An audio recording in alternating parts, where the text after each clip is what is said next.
This conference will now be recorded. Okay, you're all set. Good afternoon. The time being 4:47. I'd like to call the July 16th, 2020 meeting of the Tilton Select Board to order.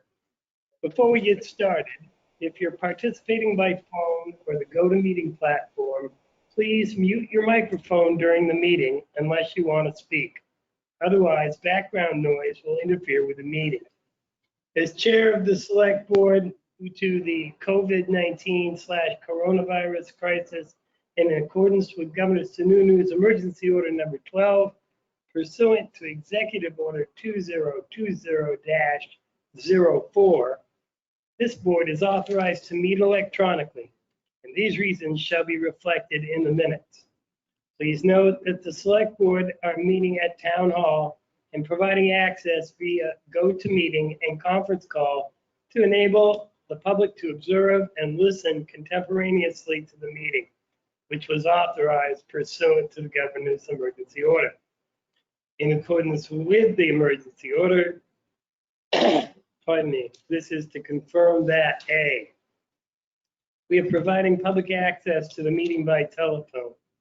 Members of the public wishing to attend this meeting electronically and call the following conference call number at 1-866-899-4679, access code 817-026-717, and followed by the pound key. When prompted, just hit the pound key a second time. B, additional public access by video or other electronic means will be available as follows. We are using the GoToMeeting platform for this electronic meeting. The public has access to contemporaneously listen and, if necessary, participate remotely using your smartphone, tablet, or computer at global.gotomeet.me/Town of Tilton /Selectmen. Additionally, there's an opportunity for the public to attend the meeting in person. However, in order to maintain social distancing, only 8 spaces are available. Should you wish to attend in person, please call 380-2523 and someone will meet you at the front door of the building to let you enter. Be advised, you must be wearing a mask, and if you do not have one, one will be provided to you. Attendance is on a first-come, first-served basis, and once the maximum limit has been reached, anyone wishing to participate in the meeting must be doing so remotely via the means explained above. The information can also be found on our website at tiltonnh.org under Meeting, Schedule, and Agendas under Board of Selectmen. C, we are providing public notice of information for accessing the meeting. We have previously given notice to the public of how to access the meeting via telephone conference and by GoToMeeting, and instructions are provided on the Town of Tilton website at tiltonnh.org and at the town kiosk, which is right in front of Town Hall, just in case you didn't know. D, we are providing a mechanism for the public to alert the public body during the meeting that a member of the public wishes to speak or be recognized during any public comment or public hearing. If you're a member of the public and have questions, please write your questions down, and at the end of each agenda item, I will ask if there are any questions from the public before we move on to the next agenda item. Please state your name and address, then ask your question. E, we are providing a mechanism for the public to alert the public body during the meeting if there are problems with access. If anybody has a problem, please email web@tiltonnh.org, which will be monitored during the meeting. F, we will adjourn the meeting if the public is unable to access the meeting and reschedule to another time. Please note, all votes that are taken during this meeting should be done by roll call vote. Selectman Constantino will be participating remotely, And Selectman Scanlon will be joining us shortly. Let's start the meeting by taking a roll call attendance. Constantino. And please stay at that time if there's anyone in the room with you. I do not see Selectman Constantino up there. What'd you do to her, Tim? I am texting her. She's muted. She lost us somehow. I'm trying to work with her. Okay, moving on. Selectman Fogg, present. Selectman Jessamine is present. Do we have to say how many are in the room with us? Yeah, there's 4. I'm present at Town Hall. Byron. Eric Pyra, present. There's 3 in the room with me. I don't know what room you're in. Well, Tim is up there too, so, and Selectman Scanlon will be joining us. Would you please stand and join me in the Pledge of Allegiance?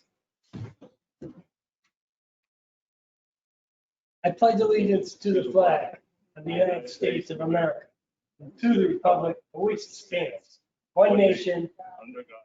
indivisible, with liberty and justice for all. Thank you all very much.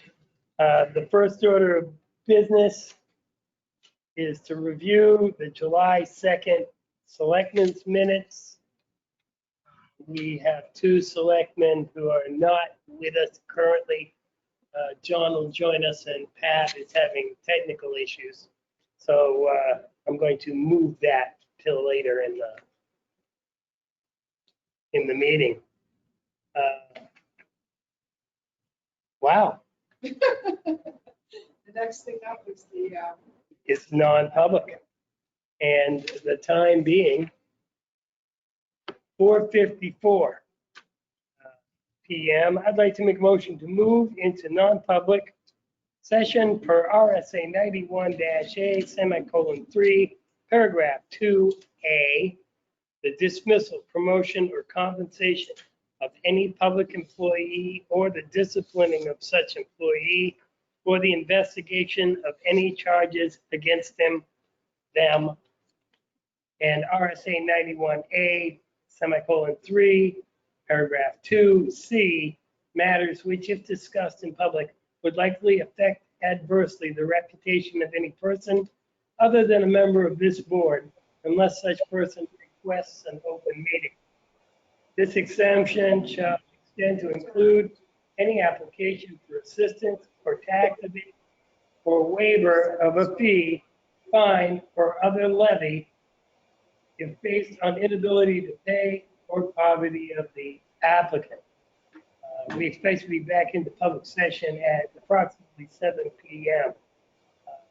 First off, I'd like to say that Selectman Constantino has joined us. This Okay. conference will now be recorded. Really? Are we recording this, Tim? This conference will now be recorded. Okay, take 2.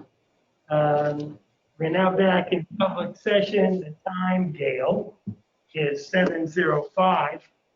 And make a motion to seal the minutes of the non-public session for personnel and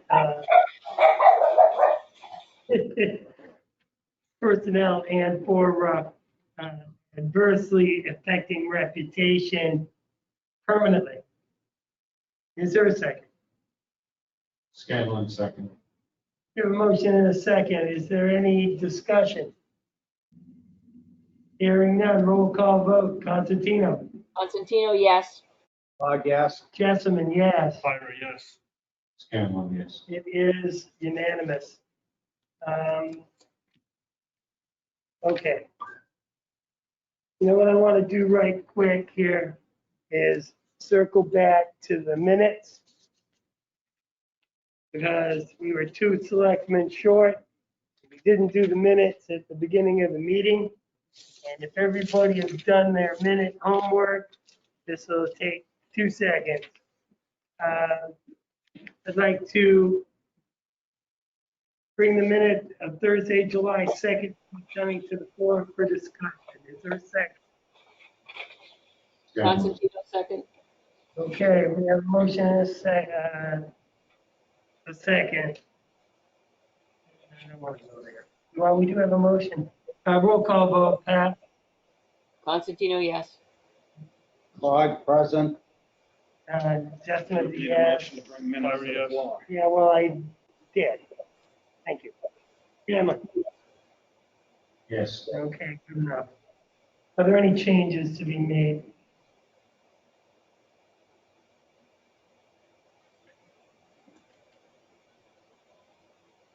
Okay, hearing none.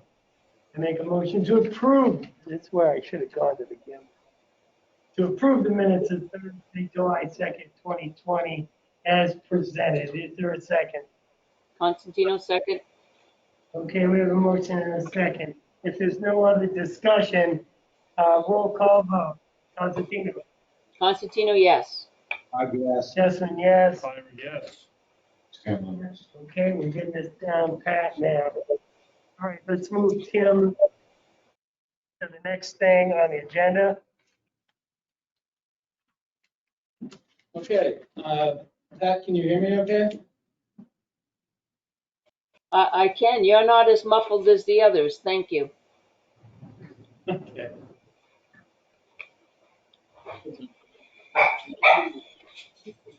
All right, so I've sent you all a report that details some of where we are. I'm still working on some of June's closing. But I'm almost done with it. I'll probably have it out tomorrow to you. But the big thing that we were looking for were the tax receipts of the top 25 taxpayers, and those did come in, which was wonderful. I think, you know, some of the factors that may have had an impact on it from the time that we originally, or at least I was concerned, and Jeannie were concerned, was, you know, there weren't any federal programs in place at the time. And then PPP came out and some other programs where people are able to get loan forgiveness and other things. So whether or not that had an impact on the ability to pay or not, I think we'll ever know. But the good news is that as of the due date, we collected 90% of the taxes. So generally speaking, we're in the 91, 92% range at the due date, and usually about 95%, 94% about a month after that. So, so I'm going to keep an eye on that going into August, but we, you know, we're in much better shape, and the costs that we have incurred over and above our regular budget, we're able to get reimbursement for through the CARES Act, and we're doing that. We're collecting our second round right now, you know, so things such as any of the materials that we purchased for PPE, the mister that we've got going on, you know, that's going to be coming soon, you know, things of that nature, we're able to get reimbursement for, along with some of the equipment that I've had to purchase and licenses I've had to purchase for doing things electronically. So I bet, as I said, I'm still working on June's financials. If you look at the back of the report, you'll see that that from an expense standpoint, we're at just over 50%. But it's a little misleading because there are some things that are front-end loaded there. Namely, our bonds come due in the first half of the year, so that always skews that a little bit higher. You know, and it will even out over the course of the year. As you can see, we have in the contingency fund $81,566. These were monies, as a reminder that during the time we were concerned about our revenues, we were setting aside money to try to stay in parity with those. And so that money is still in that contingency line. But as Jeannie and I have looked at finances, and I'm also working on the cash flow analysis, because we did get the school's new cash flow, and I haven't had a chance to thoroughly analyze that. It is more Fire district will be less, based on the approved budget that just got voted on the other night. So I've got to rework all of that from a cash flow perspective. I don't think there's going to be any major changes there, because I have a feeling they're going to even themselves out. But you know, I keep a very close eye on that. So as we've looked at, you know, the conservative nature that we took earlier in the year, setting money aside, you know, now we're looking at, you know, are there things that we can reinstate and feel comfortable about and not, you know, not worry that we're going to be in a bad way. And so the items that I've listed in number 2, these are, they're basically 3 things here. So one is reinstating the Public Works part-time line, which goes in conjunction with the need to hire a part-timer for Public Works. And the second item is lifting the hiring freeze for the Parks Commission employee and reinstating $5,000 for the Parks Commission. Because of the resource availability in Public Works, you know, there's some things that the Parks Commission is concerned about at the park, as I'm sure you're aware, and this would hopefully allow them to rehire their person or hire someone if that person wasn't available, and hopefully, you know, be able to take care of the things that they're concerned about at the park. The purpose for the full $5,000 is that if, even though we're in July here, is that if there are things that have to be caught up or taken care of that you know, are behind, this would allow them the money to be able to spend doing that. And then the last item is really relating to the employees, the non-collective bargaining unit employees, who I can tell you, I see just about in every single office that I observe, people have had to make adjustments based on, you know, the pandemic and how they do their work. In some cases, it's added more stress, more time to be able to do things that were simple before, and more steps. And so this is not necessarily allocating those merit lines. It's just simply putting them back in the budget, so that as you go through the evaluation process with the departments, that that's available to spend for merit increases. So those are the 3 recommendations we had, and we're going to continue to look at other items that we had set aside, namely the town hall assessment. That's one of the other ones that we're going to take a look at. But for right now, these are the ones that we're recommending. Okay. Jeannie, do you concur with this assessment? Yes, Tim and I did go over all that and talked about one of the concerns I had was, can you hear me, Pat? No, No, she can sit over here in the empty seat. Toward this table. So first of all, I'd like to say thank you for taking attention to all this, because it has been really important that we've been conservative and that we're not getting ahead of ourselves. So we did talk about these 3 recommendations. I agree with Tim. As we move forward with other recommendations, the one thing I did talk to him about, and that I would like us to keep in mind, is December taxes, and you know, making sure we don't get ahead of ourselves, because if they don't come in, you know, catching up to us, we don't want. And we have the potential for a second wave with all of the, Yeah. we're doing well on COVID numbers, but we have the potential of what with the summer tourists coming up in droves, herds, flocks, that we could have problems in fall. So. Well, and also just as an anecdotal sort of thing, fire district meeting, there's a lot of concern about spending. There was a lot of concern about the economy, the local economy.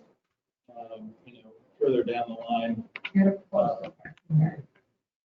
the line, there was concern about the local economy, and some of that was voiced by Tilton residents. So, so it does make sense to, do this in phases, just keep assessing things. I do plan to provide you with the same kind of analysis that I did before in terms of the parity of revenues and expenses. And it's just, the availability of time. These meetings come at a certain time, and just fitting everything in sometimes is a challenge, and it certainly has been this week. With all the electronic payments that we had for, June in particular, it made bank reconciliation incredibly challenging. Which is good. We're able to, do that and collect money electronically, but it all takes more time. And really, you can't do all the other financial analysis until you know you've got everything accounted for.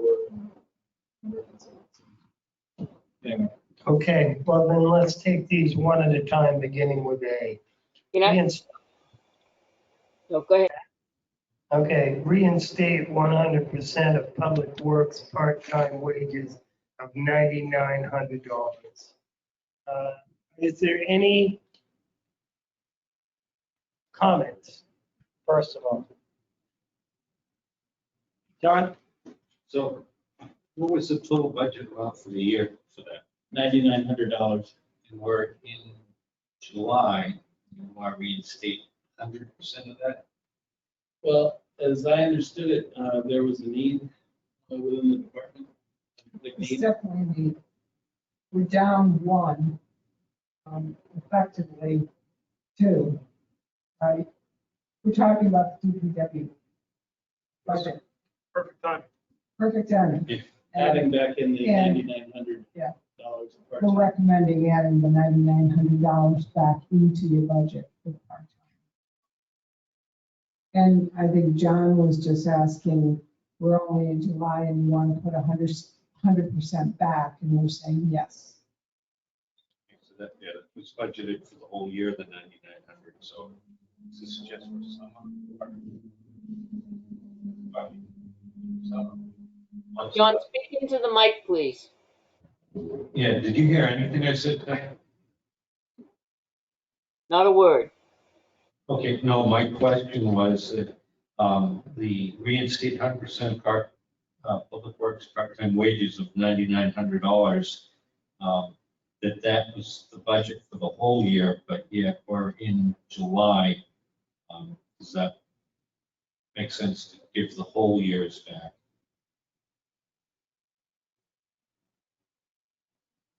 Well, I don't have a start date for the guy that's out. That's why I have to think. You have to come by a microphone. Otherwise, Pat won't be able to hear you. Thank you, Kevin. Kevin just walked in, perfect time. Just like, I'm just educating myself on this. Yeah. Okay, so I don't have a start date for the person that's out. So I have to think, well, bringing the service back to the town. In order to do that, I have to move somebody in. And I don't know how long I'm going to need that person. So I have to think long-term. So if we can bring back that full amount and maybe have to use them into the winter months until that person is back up to speed, I'd like to do that. I guess my other question on that is maybe are there savings on wages because of the situation that could be applied towards that? not much. The way there's a small savings right now because of the situation, but it's about 30%. And just, I'm not trying to cut out money from you. I'm just trying to be really prudent on Because we don't know 30 days from now, anything could really hit the fan. We just don't want to just commit all of our money back in as if everything's okay, but reopening the spending. Well, the other side of that is, had I not lost the person to medical reasons, he'd still be here. So that would be wages being spent anyway. Yeah, this was addition on top of that. Oh, okay. This was. So the idea here too is that this does give the director a little more leeway too. So if he had to hire not only a part-time person that was, more hours, could possibly even hire a second part-time person, within that money to be able to catch up on the projects, just depending. But the allotment of money, again, is only going to be based on what the board approves in terms of hiring. Isn't that our snowplow money as well?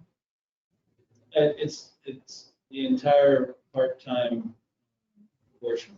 But in 2019, I don't believe there was a small amount, very, very small amount used in the very beginning of the year, maybe less than $500.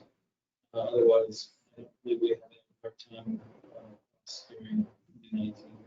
So, I don't believe we had any part-time costs during 2019 other than real nominal amount.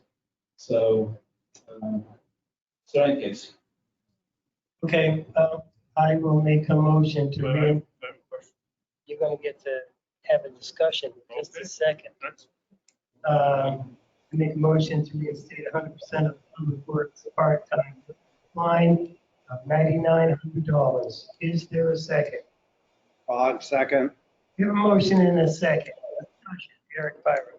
It's a multi-part question. So number one, we've lost an employee, correct? Due to medical reasons. Is that employee still being paid currently? Eric, it's out of a different pocket, though. It's out of a disability kind of a thing. So, Come on, Tim, is he being I paid? have to walk the fine line here Well, between. I believe it's in the confidential issue. And it should be talked about in non-public. Okay, I can't ask my questions then. Unless I make a motion to go into non-public session. we have a motion on the floor. I don't know that.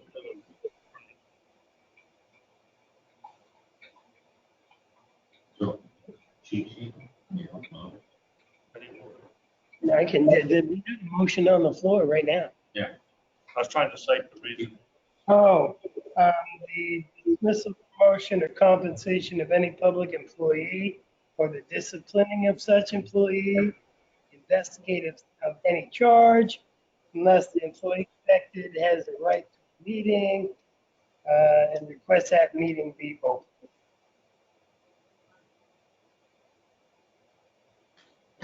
Well, if it gets, if it gets seconded passed, I put a motion out there. Right now, it's appointed. Correct. A new one, so we either table the one Joe and I did, so you can do yours, or we continue on ours. So that would mean I would have to hang up and dial in non-public and then dial back out again.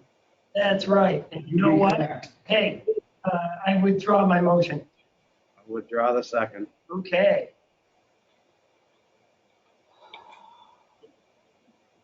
At this time being.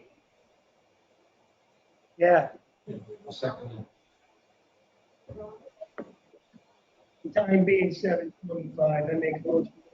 Non-public session. He's making the motion. I'm making the motion right now, Joe. Yeah, we're going in all sorts of directions here, folks. The time being now, 7:25 still, I make a motion to go into non-public session per RSA 91-A, semicolon 3, paragraph 2A. the dismissal, promotion, or compensation of any public employee or the disciplining of such employee. Is there a second? Second, Ira second. Okay, is there any discussion? Discussion. I just got this today. I didn't get a chance to read it just now, all this, to change all these, and all this information. Can we table this till next week? Is that gonna hurt?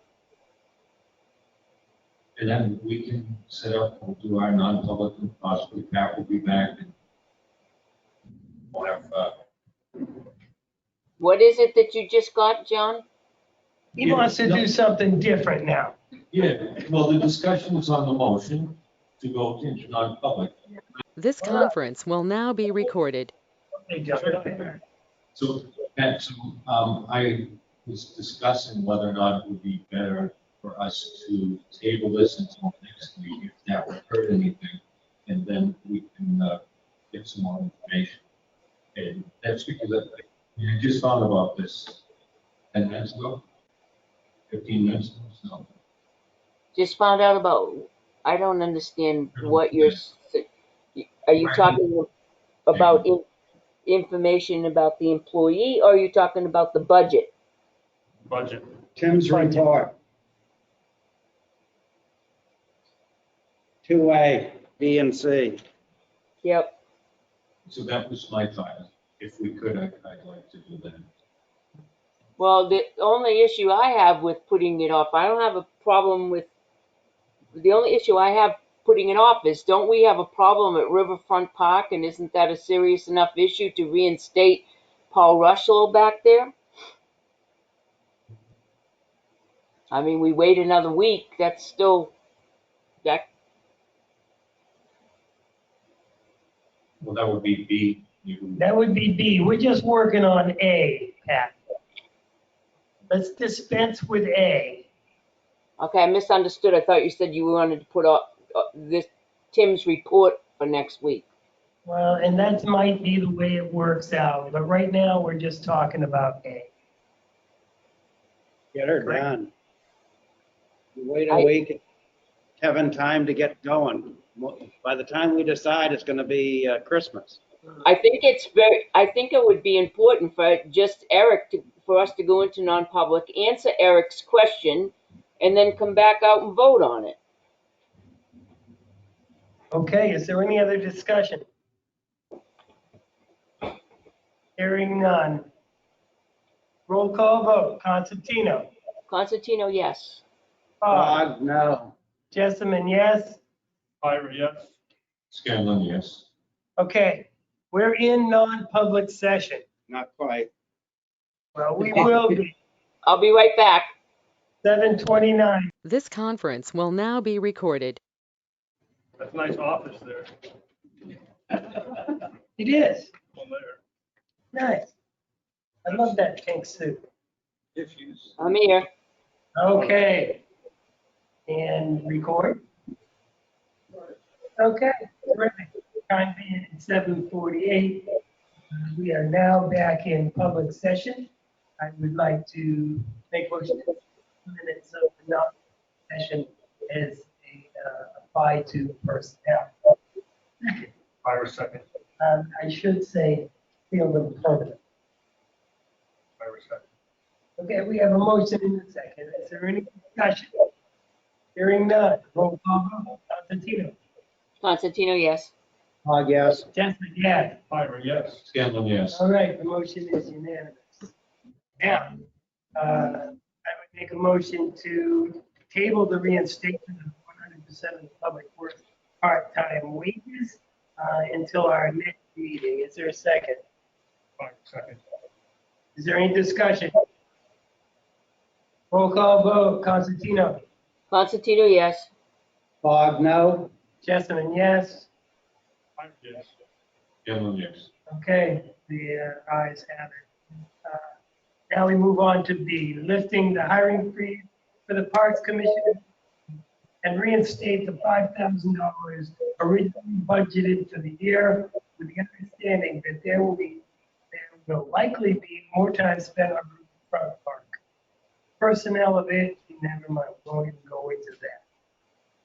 So it's $5,000 reinstatement. Peter, $5,000 covers all checking the park 3 days a week.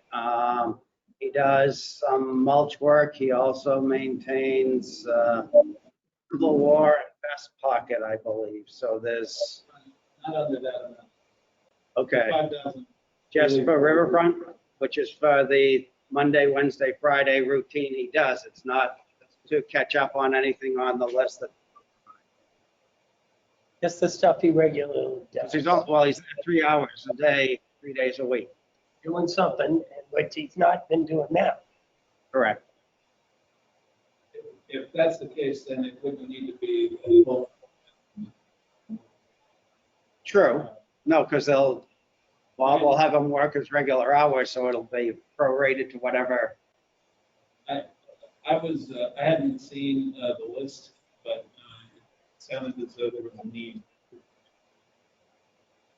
for 3 hours a day, 3 times a week.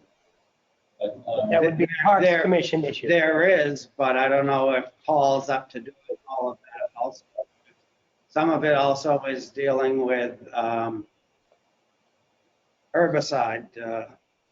'Cause, Riverfront is pretty much a clover field now. So I have his email. So I have his email, and it says there are so many issues. We start with flagpole. Looks like someone cut the cable and flags are on. Several limbs of trees broke around the park. Sand and mist, there's grass and things growing. The bricks down by the fire trucks. Hoses broke, the chips under them were worn down at least a foot in the trench. This is all stuff that Paul would handle that I listed.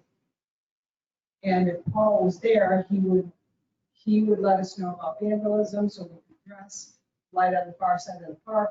So at least the way that I'm reading it, all these things that he listed in his email, he would expect Paul to do if they had the money back. Okay, that may be, it doesn't get into the clover issue. Can I ask something? How much of that list would Parks ask DPW to do? I think what Bob was getting at, since it's gone over to Public Works, we've lost the grass to clover. It's taken over the Yeah. whole. Well, it's happened, it's taken longer than a year to. I understand, but when was the last time we applied any fertilizer herbicide? Because when Parks was maintaining it, we had contracts to do that. Every year they did it on cycles, there and 132. Okay, now we're talking about a 132 ball field. I don't think that's Yeah, germane this to is- this conversation. This is about $5,000 for Riverfront Park. Well, and I think that's what Tim is saying, at least from what I understood from this, that what Bob was saying is if you give us our money back, DPW's out of it, we'll take care of it. We'll take care of our park. Well, unless you're shifting money for mowing and all of that. Remember that big shift a couple of years ago? It has to come back. This if is you're gonna just do it. about the Paul Rushlow component. Okay, Just the Paul Rushlow component. so it's just. I probably shouldn't be using his name, but the part-time Parks employee, So if it's just about that one, $5,000. then no, it's not $5,000, right? No, that's right. It's not. It'd be wouldn't be any more than $200 a week. But the budget item was $5,000, correct? The budgeted item that was removed from.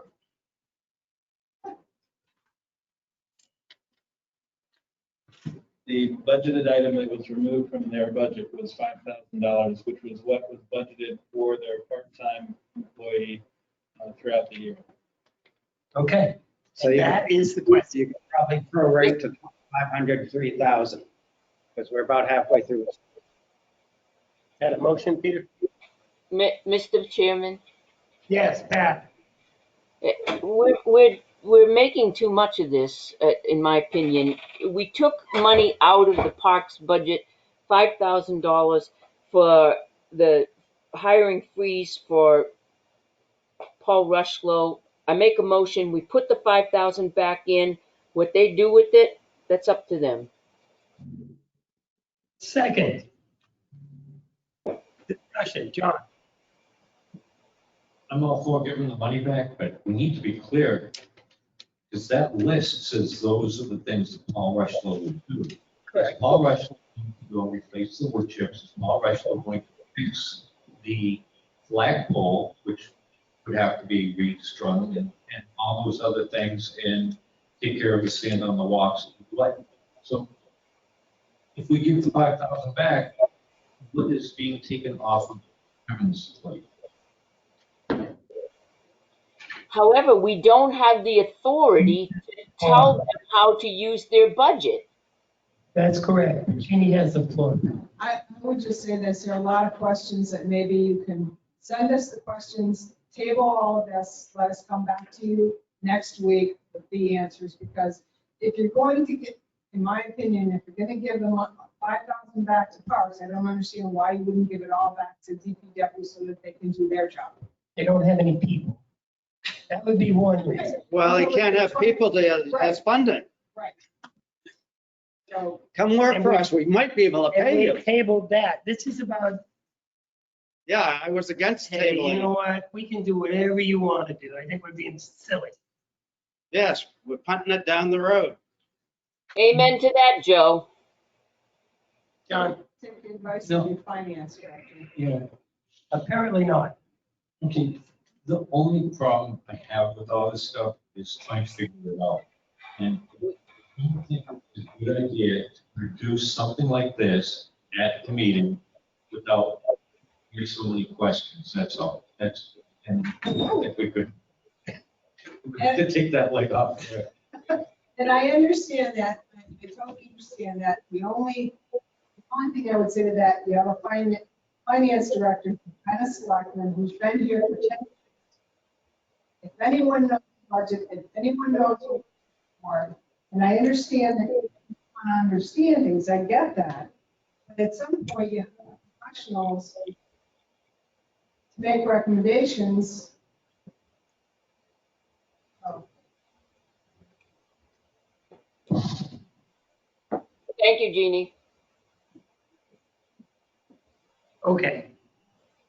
Here we Okay. go. I'm going to drop back and punt. I make a motion to just table everything on this list. this week. No. Oh, Is there a second? wow. Oh, apparently now we want to talk about it. There is. I'll second it for discussion. Oh, that is Anybody just the most ridiculous thing. That tells me, that says exactly what Jeannie just said. That gives a message to the finance director. We have absolutely no faith in him, and let's just let him do his job. Hey, and I can live with that, except for 1 week. It's not going to kill anything. And if we have selectmen that have questions, give them a chance to be fully comfortable with their vote when they have it. I thought Sure. we answered his question. No, I don't think so. Okay. I think there's a lot of things that we could figure out and do it a little bit different way. Kevin's got some input on what he can supply for some of this stuff and funding that he might need out of some of these monies in order to do it. The Parks Commission might need a certain amount for one person out of it. We know that all this money has to be spent. Who does it get turned over to, and what is it going to look like? That's, I totally respect you, and I think you believes that. And I do not appreciate being told every time I ask a question that I should just trust the employees. That's wrong. Selectmen, I was elected to watch over these things and to ask these questions. I find it very insulting. I continually get asked, trust the employees. I object to that. Well, I just have to say, I find it totally insulting for you to not trust the professionals that you have. I understand that you have questions. It's not trust. It's not about trust. Don't say you don't trust me.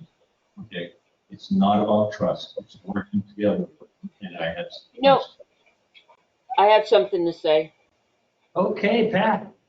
So a couple of months ago, when this issue was brought up, the finance director came to us along with the town administrator, and they worked a lot of hours on this, trying to find ways where they could cut the budget in case we came up to a situation where we would be in a very delicate position. We took money that was already budgeted, which they already went through the budget committee, which they already explained ad nauseum to the budget committee and the selectmen how they were going to spend all this money. Then the finance director and the town administrator met with the department head and said, listen, we've got to start cutting somewhere. Can we take this with the understanding if we don't need it, we're gonna petition for it back again and put it back in the line items that we took it out of. That's what they're here tonight asking you to do. They're not here asking you to spell out how they should, what shovel they should buy, who they should pick, whether they should use herbicide or pesticide. They're asking you to replace what they took out in the line item they took it out of. That's as simple as that.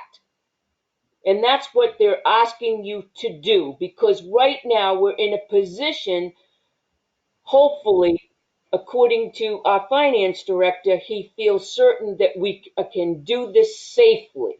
So these are the three items that he's putting on the table tonight that he can safely say, okay, let's put this back in the line items.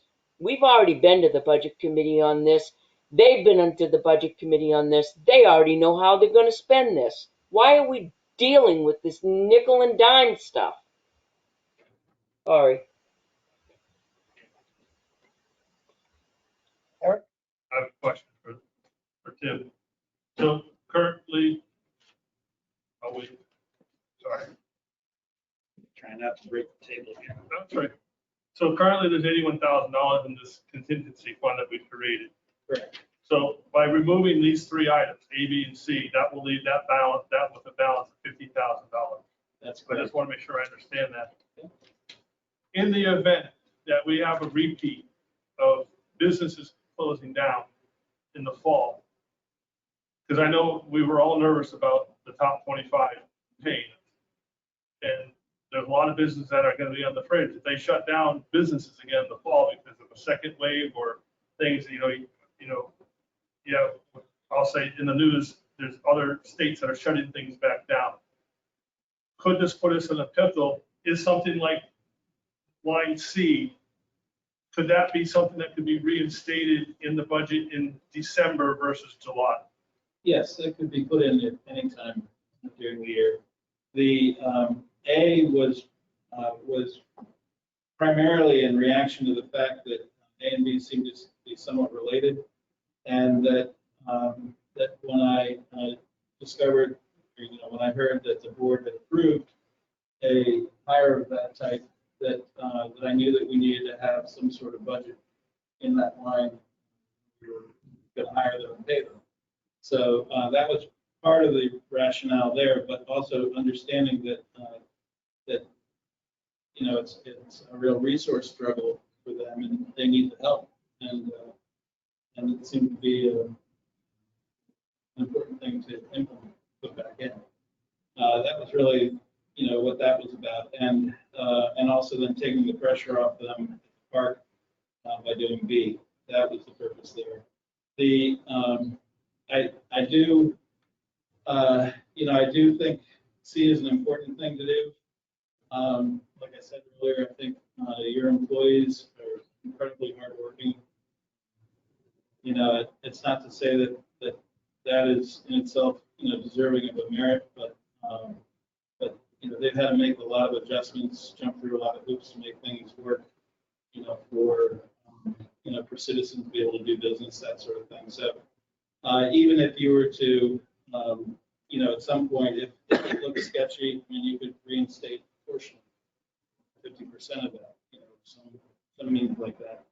The full amount is rarely spent, but it's usually about 85 to 90%.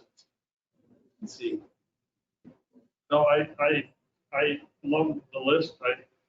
For my questions about letter A were clarification, which I got when we went to non-public. And I see line B, 5,000, and who was that email from, Bob Hardy? Yeah. So that email, he is right. That is a crown jewel of this system. Kevin needs to start preparing for winter. It may take you 3-4 weeks to get someone hired. By the time, whatever, it's, and then your growing season is going to end, before you know it. So a part-time employee, but getting the parks back in shape and back under control, that's no one's fault. That's just the way it is, and you have to maintain those things. With broadleaf control, you wouldn't have a clover problem. And I do appreciate that, and I can see the need. Although I'm just asking questions because I worry about December. Are we going to have to go through that? Now we have a smaller time crunch to that where, hey, December, when are the taxes due in December?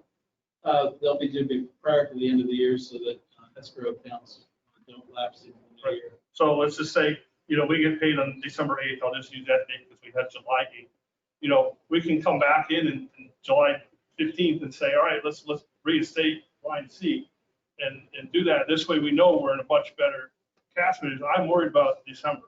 And, but I also see we're leaving ourselves a nice cushion to be prepared for that, but we don't know what that's going to be. And those, generally when things are done after the fact, after July, they're made retro to July or whenever the board so chooses.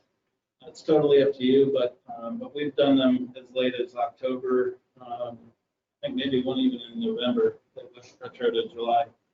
But one thing I did want to mention, and I completely understand the timing of this report because it's not what I would like to do.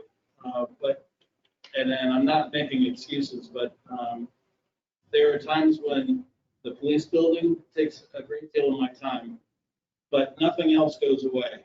And as I mentioned earlier, with the amount of electronic payments that we've received because people aren't coming into town hall, the taxes, motor vehicles, all that reconciliation, it's not as simple as you might think. Well, somebody billed this and here's the charge account item.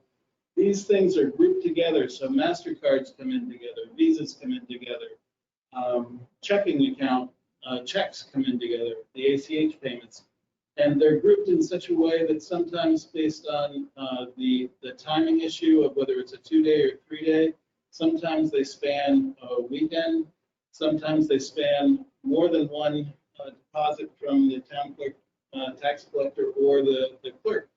And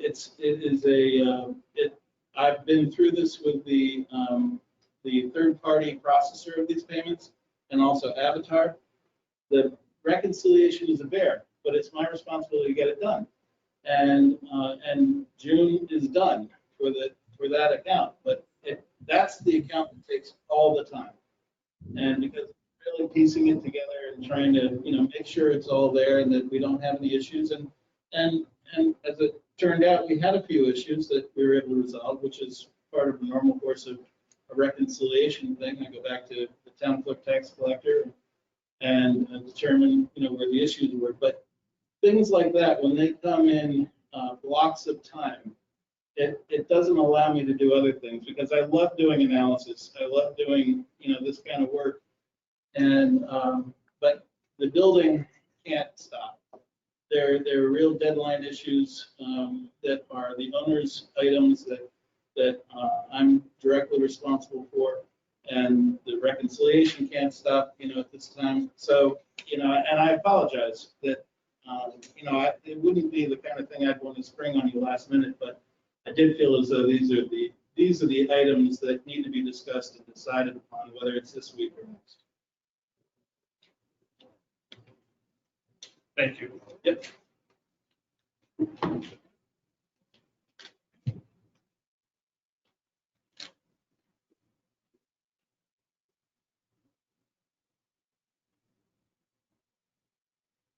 I hear crickets.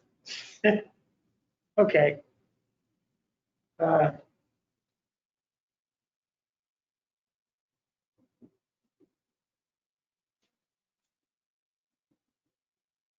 You know what? I really want to give $5,000 to the Parks Department and get them started. I make the motion that we reinstate $5,000 to the park department. Second. I believe, isn't there? We already have a motion. Yeah, Yeah, sorry, motion. to table. There's a motion to table. Is there any further discussion? Okay, if you vote yes, you're voting to table. Constantino, No. Bog, no. Jessamine, no. Ira, no. Scanlon, no. Okay, the vote is unanimous. Now, Eric, would you like to? I'll make a motion that we reinstate $5,000 originally budgeted for the Parks Commission back into the Parks Commission budget. Second. Is there any discussion?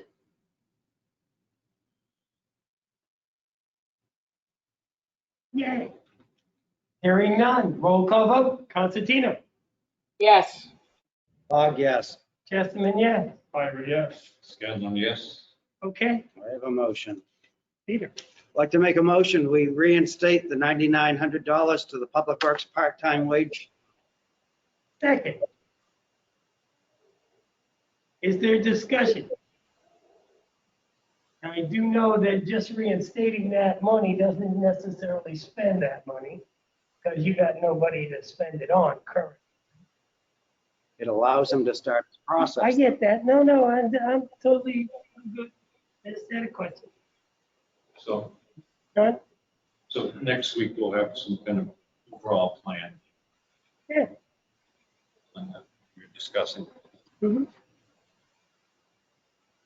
Is there any further discussion? Hearing none, roll call vote. Constantino. Yes. Bog, yes. Jessamine, yes. Ira, yes. Scanlon, yes. Hallelujah. As Mr. far Chairman, like to make a motion, we reinstate the merit line of $16,532. is there a second? For discussion, I'll second it. Quite frankly, We can reinstate it. We don't have to deal with it until the end. We could just put it back in the line item. We don't have, it's up to us, the selectmen, to do it. that's correct, but we can leave it in the contingency line as well. And still don't have to deal with it until December. But it's the recommendation of the finance director. Yeah, true enough. Is there any other discussion? Hearing none. Roll call vote. Constantino. Yes. Bog. Bog, no. Jessamine, no. Ira.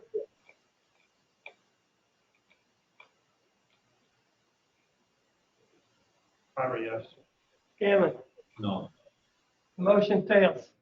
So the only thing that happens is we leave it till the end of the year. When it comes around, it becomes retroactive. Next week, next month, whenever. Mhm. Okay, thank you very much.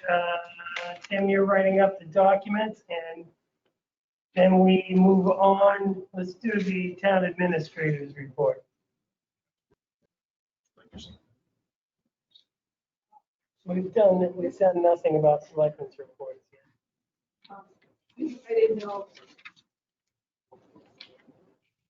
Kevin was here, if you wanted to. Oh, it's Under selectmen's go down to reports. Kevin. Yeah, actually, I would. That's much better for selectmen's report. The first part of my part, I'm first up. And the tree streets are being top coated, right? Where coated? Cedar Street project? Yeah, tree Yes. streets, yeah. That is correct. It was completed on Monday. It is totally complete. Yes. And I have received several telephone calls about drainage over on Linden and Hyde. Yeah. And I went and looked at the issues, and they're already starting to wash away certain parts of lawns or well, lawns, it's basically lawns right beside the road.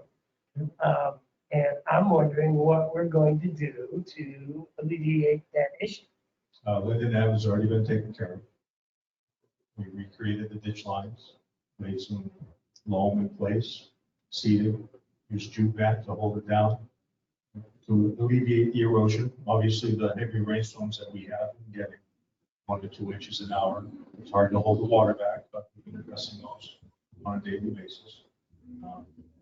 And, next week, we'll be addressing the drainage on Highland Street. I did talk to the residents on Highland Ave, and they are happy with my plan and the solution to the drainage issues that are on Highland Ave. And the guys are going to continue to shoulder the new pavement and create proper ditch lines to get the water to flow where it needs to go. Whether it be asphalt, a swale to the catch basin, or use the 5x7 stone, which seems to be working very well. So we're going to button up the whole area within the next week or two. Have you spoken to anybody on Linden Ave? I have. You have? Yes, I have. And they seem to be They're all right? pleased with our efforts. Excellent. So yes. Okay, well, that was my major part as far as you were concerned. I understood their concerns and they were answered. Yeah, I do. And a lot of it was not knowing that they were on my to-do list for the immediate plan. Yep. And, they had legitimate concerns. Absolutely. But after talking with them and seeing the guys up there working, they were able to relax and know that we were going to button it up. Outstanding. Peter? Did the paving contractor apply an asphalt emulsion I tack did. coat? I took So- pictures. So when we had the downpours on Monday, emulsion is a water-based asphalt product, so we've now diluted it. No, we halted paving. We sent our multi-machine down with our broom attachment. And we broomed the water Okay. off the pavement. We allowed it to dry. Good. We reapplied the emulsion fluid, then they continued paving. In the future, I'd try to do it on a good day. Pavement to pavement, that's where the water creates a lot more problem than paving over gravel. Okay. I was right up there when it started raining because of the previous issues. Is there any other questions for the public works or? I don't know how to approach it, but unfortunately was not able to attend the concert, but I drove by the concert on the Island Park. And I don't know if we can put cones up or something, but we have a stall that's handicap accessible. And there were at least 2 cars between the end of the sidewalk and that. And so anyone that was mobile bound would have to go into the road to get to the handicap accessible porta potty. So I didn't know if there was something that we could do about that. I can take care of that. Because there won't be any public works people there. One of those vehicles was mine. And I Wasn't gonna say that. Well, no, it's true, because I unloaded all that equipment, Right. and quite frankly, it never occurred to me. But now that I realize it, I'll make sure that that's blocked off. So that- Yeah, just to know if you could. Get a couple of barricades. Yeah, Oh, well, definitely. I mean, I'd be happy to supply barricades, cones, whatever we need. you have big cones? Stop and get some. Okay. The biggest cone. I've heard. I can turn it around. Is there any other questions for the public works director? Pat? Apparently not. I'm all set. Thanks. Oh, okay. By itself. Timeline. Thank you very much. Appreciate your effort. Kevin, awesome job on the seating of Maple Court. Unbelievable. Great job. Thank you. You also did a very nice job on that dry hydrant by the True Green Excellence. Oh, yeah, I've heard that. I saw you working on it at the shop. I'm gonna go down there afterwards and check it out. Lots of people mentioned. As the fire department tested it, make sure it's all. Very, very nice job. So professional. Unbelievable. Outstanding. Okay, we're still on selectmen's reports.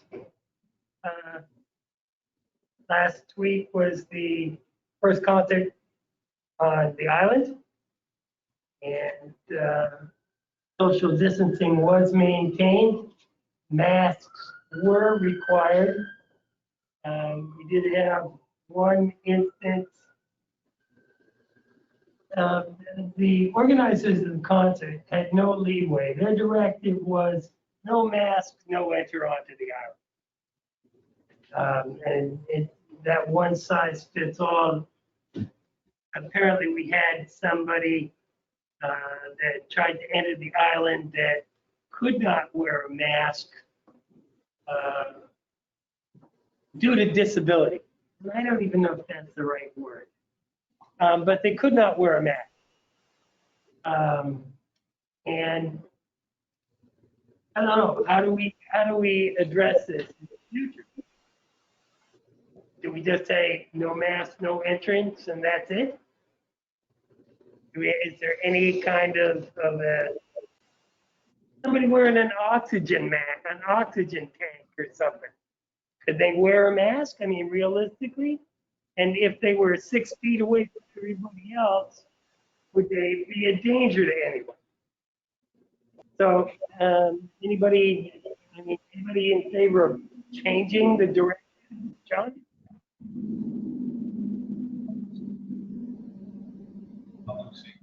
Protecting everybody from getting the pandemic on. And I mean, you see the same thing, and I've seen it brought up. It's a very controversial subject, but it's something they're doing at Walmart. If you go in Walmart, say next Monday, you don't wear a mask. You can't go into restaurants if you have bare feet. You can't go to places without wearing a shirt. And so, I mean, I don't know all the legality. It's public safety. If somebody's is a medical issue, they subject some to want to have to go to an area where they're subjected to, forget the pandemic. Legal power. Peter? If you don't know, I'm the most anti-mask. I'm going to multiple meetings, mask required. No one's wearing masks half the time. Everyone here takes their mask down. You just lost whatever protection you had, the aerosol floats. So I think you're being disingenuous with it. This is a person that has disabilities, not supposed to have masks. It's guidance, I believe. There's certain categories that you're not supposed to force people to wear masks. It's like under 2 years old. Someone comes with an infant, you're going to say, oh, no, can't come in because or you got to bring a birth certificate to verify that they're under 2. You're going way too wild. Either we enforce the mask or not, and I haven't seen it in any of our meetings. The fire district was ridiculous. People stayed away from it, and everyone down front at one point or another had their mask on. Okay. Number 7, the performing arts venues, according to the state guidance, all customers should wear face coverings when entering and exiting the facility, waiting in lines, buying tickets or food and drink, or transitioning to or from the auditorium theater, to and from the restrooms. With social distancing is difficult to maintain. Face coverings are not required when eating and watching the performance appropriately physically distanced theater. Eric kept cutting in and out. I didn't hear the last part of it. That says face coverings are not required when seated watching the performance in an appropriately physically distanced theater. So I understand that is if they're not, they're outside, they're physically socially distanced, they should not have. There's no law that says you have to wear. I follow Peter on some of this. I understand the protection. And it's like going to a restaurant. When you get up from your table, you put the mask on. When you're seated at your table or you're seated in your space, you don't have to wear a mask. But it's. Pat? You know, if we were talking about this subject last week, I would have a very different perspective. However, being in the situation that I'm in and knowing that people were very, very diligent that I've come in contact with using the use of a mask, and still yet I'm in the situation that I'm in. Let that be said. Social distancing is supposed to be enough,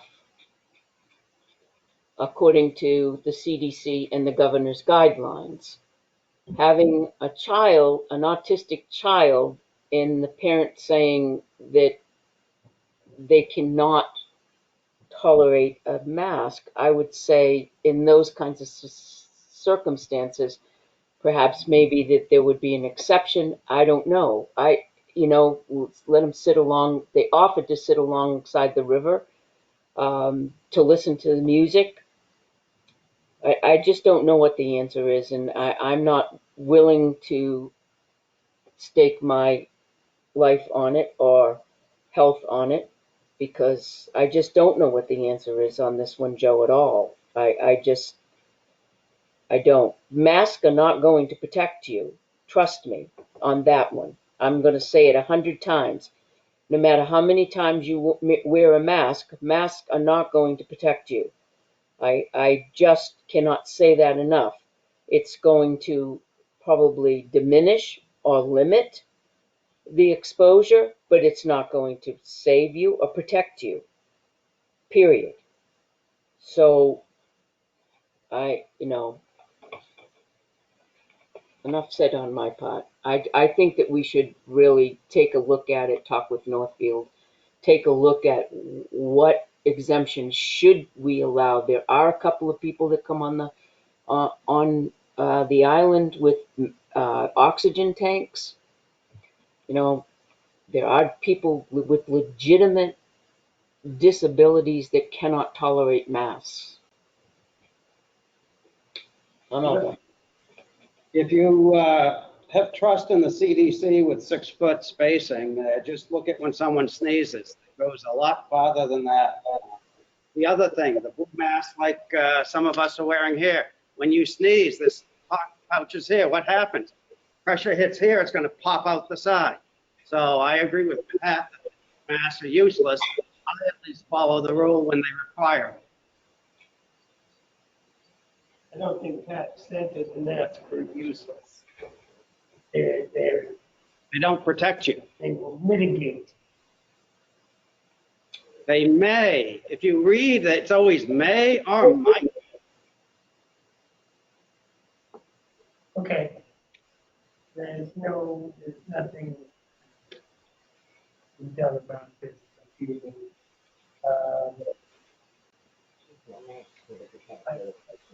This week we're having club soda. I know that they're a bright fizzy type of band, sparkling band, I guess. I don't recall. I think they're 50s rock and roll. Town hall remains closed to the public at this time because we're waiting for the ultra low volume sprayer still. Can you tell us when that might be delivered, Jean? Yeah, I just got the email from him today and he says it's going to ship out sometime next week. Okay. That's everything on my list. Eric, you're up next. Joe, did the board make a decision on to ask Northfield or not on that mask thing, or are we just going to drop it? I know that it's being discussed by the Northfield Selectmen. That part I know. Okay, okay, gotcha, I didn't hear that, okay. No, I don't know if I mentioned it, but I know that it will be discussed. And we'll just see what happens over there. I'm all for making a social distance spot for people without masks or whatever, but there's no deciding that tonight in a vacuum without Northfield's input. So, Eric. I pains me to say this one. When I was at the fire district meeting on that Monday night, someone came up to me and said that Tilton did this, and I don't remember who it was, but they said Tilton is anti-business. And they were upset at that because they always thought that we used to be more business, but over the last couple of years, we've become anti-business. I didn't get a chance to discuss it further, but I'm just gonna say it out there, and I don't know how to respond to it. It's kind of hard to respond with no examples. How No, I are know, we? but it was just that I feel that it's very anti-business lately. See, I don't feel Tilton is anti-business, but I don't think that businesses should come in and run roughshod over us. I don't. We have zoning, we have regulations, we have licensing. There are certain steps that you have to take and can't build in the wetlands. I mean, some people, hey, it's my wetlands, I can do whatever I want with it, but of course that's not true. And I know that there are some people, some business people that don't necessarily get everything they want. And they think that we're anti-business. I've talked to some of these people. But look at all the businesses, and we have businesses going in here all the time. We have a town administrator and finance officer who deal with business people, land use. We deal for a town our size. We are more open for business and business friendly than anybody I could think of right offhand, at least for our size. But because of where we're located, I think we could run the risk of just everybody, all of a sudden we're going to have dealerships all the way up the road, and they're going to have giant signs and flashing signs. You know, I know they want to put this stuff up, some of them, and I don't know who you were talking to. So. I couldn't. I talked to quite a few people at the meeting, so I don't remember exactly. It was right before the meeting started, so Yeah. but it just kind of sat with me wrong all night. But it's not target. But I know, I've had people say that to me before, but they say that they're seeing improvements too, that we're becoming a little bit more business friendly. So I don't know. Oh, sorry. No need to be sorry. And the other I hate hearing it myself. And the other thing I had was already discussed about the porta potties. That's all I have today. Thank you. Okay. Next on the list, John. I had the opportunity this week to meet the people who bought the lake inn. Which used to be with the Best Western and a couple other people. Oh, the travel lodge? Yeah, the old travel lodge. And really nice. I think they've spoken to the chief too. You met the folks that bought the inn. On Lake Winnisquam, right up around one of the old Best Western or travel lodge. You talking the old Normandy? And so I spoke with them, and they'd like to help out in any way they can around town, civically, volunteer for anything. I think they made some donations to police things. The other thing I noticed, the Burger King put all their trash cans away again. There was a lot of trash flowing around. I noticed on 140 and I took a ride up there. So I gave Leanne a heads up on that. some of the restaurants, we have an ordinance that says how many trash cans you have to have per parking space. So I noticed that. That's about it. Okay, thank you very much, John. Pat Constantino, you're up. So I have a couple of items that are,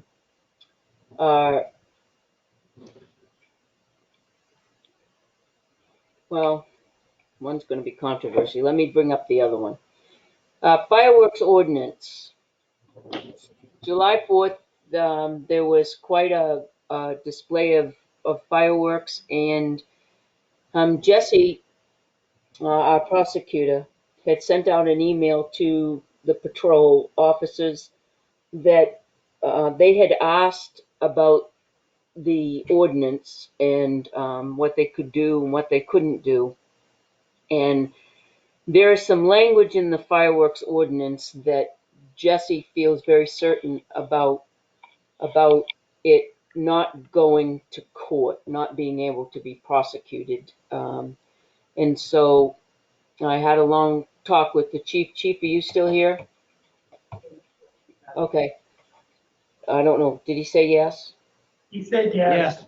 Okay, good. So we had a conversation, the chief, myself, and Tim Joubert and Jesse all sat down and talked about the fireworks ordinance. It seems that in the last 2 or 3 years, it seems like it's all in the village. I asked the chief to pull up the calls in the last 3 years on all the fireworks call outs, who's complaining and what they're doing. And it seems that, correct me if I'm wrong, Chief, that more than 90% of them are in the village district.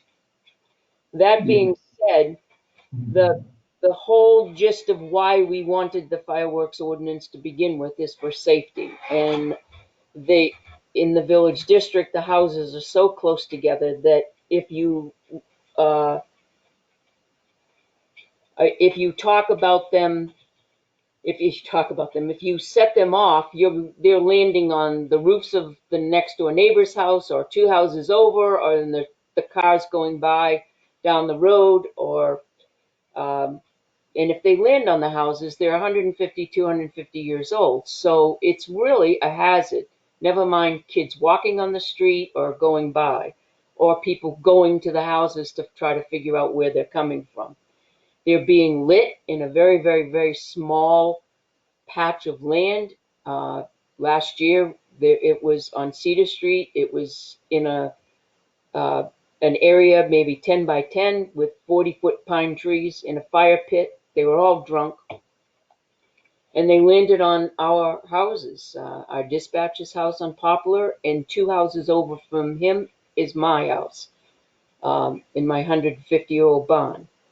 So in order to alleviate and go forward with the fireworks ordinance, and then it references a permit that we never really motioned to resolve and put out there. There are 2 versions of the permit, and we never really put the permit out there for them to access it. So there's no way to access the permit. So we met and we discussed it, and I told them I would bring it forward to you folks, having Jesse rework the fireworks ordinance. He would rewrite it in exempting the entire village district, prohibiting fireworks of any kind from the village district altogether. And then, so it would be prosecutable with fines. And then Jesse will take this responsibility on to rework the fireworks ordinance in the next couple of weeks, and then bring it forth to the board for approval, for final approval. If the board wants to go ahead with it, it will not have a permit application.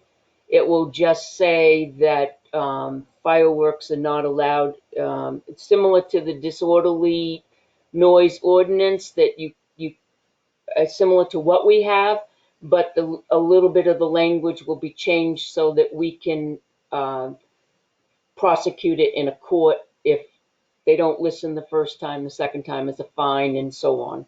Chief, you want to add to that? No, I agree. We wanted to insert some times in the fire department had some real concerns about the village district, especially streets like West Street, High, Chestnut.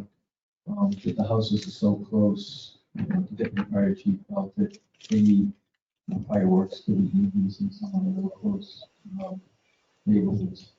So we took a hard look at the village district and, I think the fire chief and Jesse were trying to reword this in a way that would district safe and an applicant to it.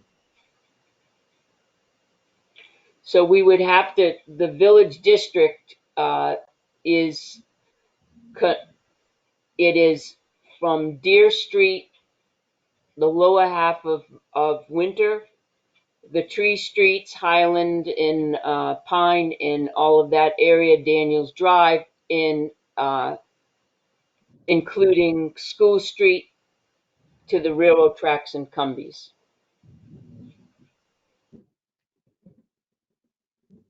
And I think we have a map that describes the village district. I think I'm gonna have to talk to Leanne, and I know Catherine has one, but I think Leanne has one in the map drawer.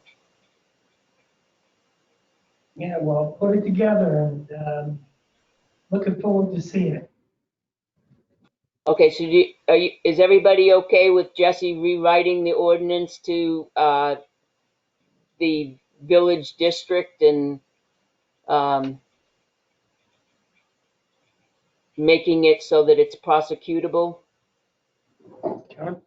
Yeah, I think I talked with Pat about this a little bit too. Do we have any other thickly settled districts in something that should be included in that?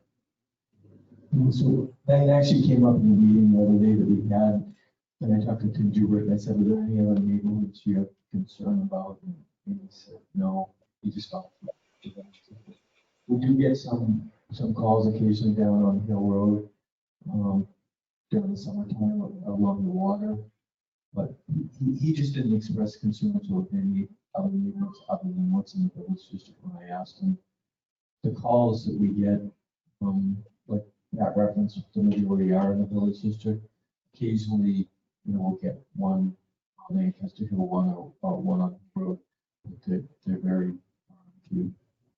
Enough, because we have some mobile home parks, things like that really affect them too. Sure. What about Lakewood and the letter streets where you can open your window and spit on the house next door? I know, yeah, they're close to me, I agree. Tim didn't mention those, but it's certainly something we can look at. Well, if our ordinance reads a certain distance from structures, that should be pretty good to apply in any of those neighborhoods. I would think so, and Tim, the fire department said they'd work with us on it. I'm sure we can come up with something that'll make it a lot safer. I don't want to ruin anybody's good time. I live down on Silver Lake, and they go nuts on Silver Lake with the fireworks. And off and on all summer long, Peter. Along with the cannons. I love the cannon. Well, it depends on what time. I think that's maybe up the hill a little bit. I think the difference with Silver Lake, though, Joe, don't they have enough room to do that with? I mean, with the houses and everything, or no? Depends where. Not along Ashelot, certainly. My house would be tough. The fact is that area, and as well as Peter's, the whole lake's surrounded by pine trees, and underneath pine trees is pine needles, and we're just one, unexploded shell that hits the ground and goes off from having a fire of some sort. But hey, that's the nature of fireworks. If we can minimize it and keep it away from people's houses, I'm all for that.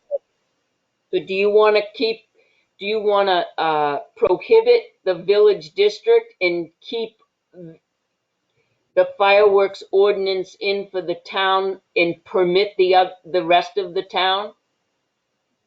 Permit, I would say it would be a distance from a structure.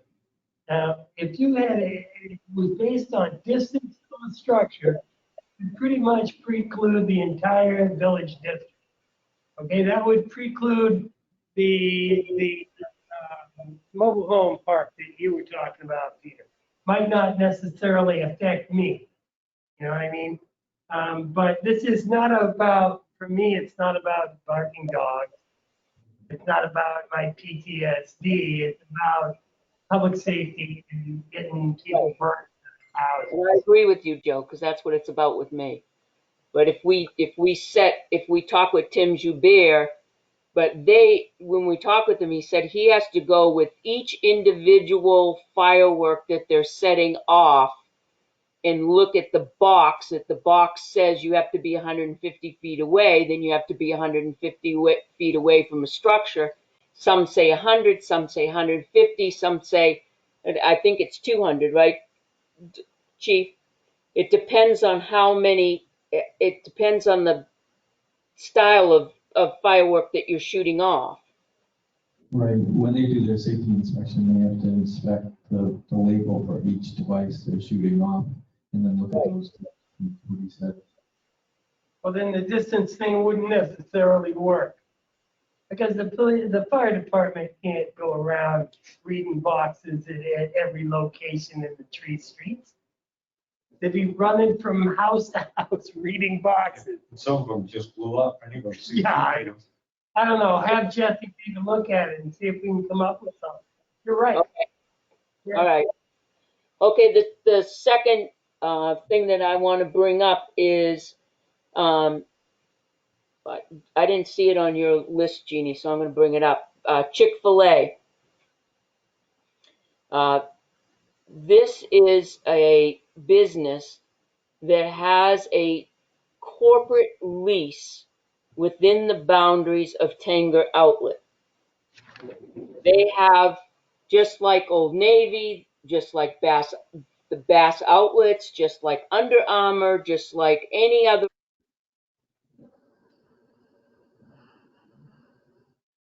You're muted. All right.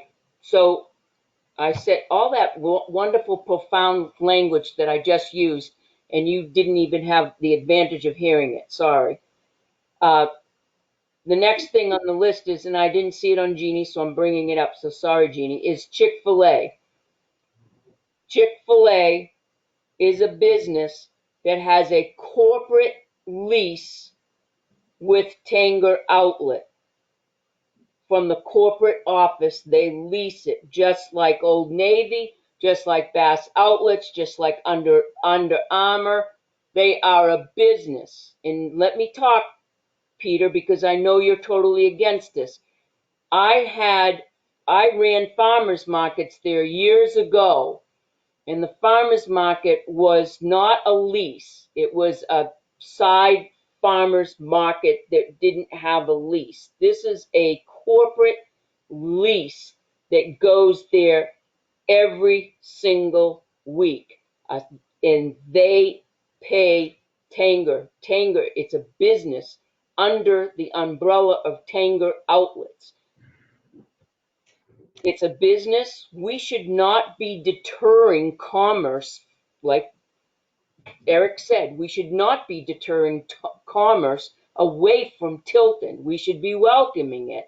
And they should not have to apply for hawkers and peddlers because they already are. They're state certified under the food license, and they are certified not certified, but they are corporate leasing from their landlords, which is the Tanger Outlet.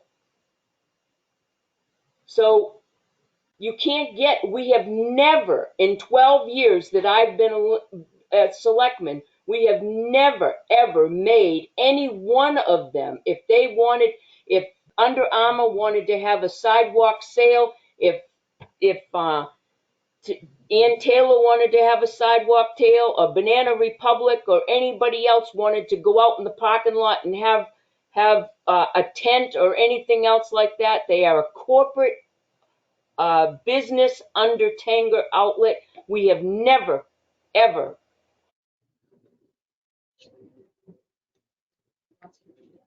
You're muted again. I don't know why it keeps muting it on itself, maybe because I'm talking too long. But we have never required hawkers and peddlers before for a business that has a corporate lease. We shouldn't be starting now. If we have made them jump through hoops to get a hawkers and peddlers, which is not necessary, and if we don't, they're gonna walk. And they're gonna lose money, and it's a loss of income for Tanger, and it's a loss of income for Chick-fil-A. And it's just, and then you ask the question why we're anti-business. Okay, thank you very much, Pat. I don't know how come you keep disappearing, but. She doesn't want to hear the response. I'm back again. I just have to keep clicking it. But we had a local person at a hot dog cart, had an agreement with Tanger. They paid the hawkers and peddlers. Chick-fil-A pays no property tax. Old Navy, whatever, those structures, Tanger, we're getting income. The hawkers and peddlers get those that fly by night. They come in with their food truck and then they leave. So all they do is pay a registration tax for their vehicle. We get nothing. I find it interesting that we do what we can to let the big guys go, but we were hammers on the small town local. We say we want to help local. The small town local that you're talking about changed the rules, and we accommodated the small time hot dog stand by changing the seasonal requirement. It was an astronomical. She froze up. You froze. You're on the word metronome. $75 a month, no different than the current Shit on one. the ground. So my question while Pat's getting back together, do they have a brick and mortar presence? No. Tanger? No, Then they're a food truck. yes, that's what's coming in. Same with Kona Ice. Those are just food trucks. To your left, Joe. All right. I think it was last year that we had the Tanger out on the coast of the food truck festival. And I think they're doing it again. It was canceled. Okay. I heard it this morning, it was canceled. That's why it's fresh on my mind.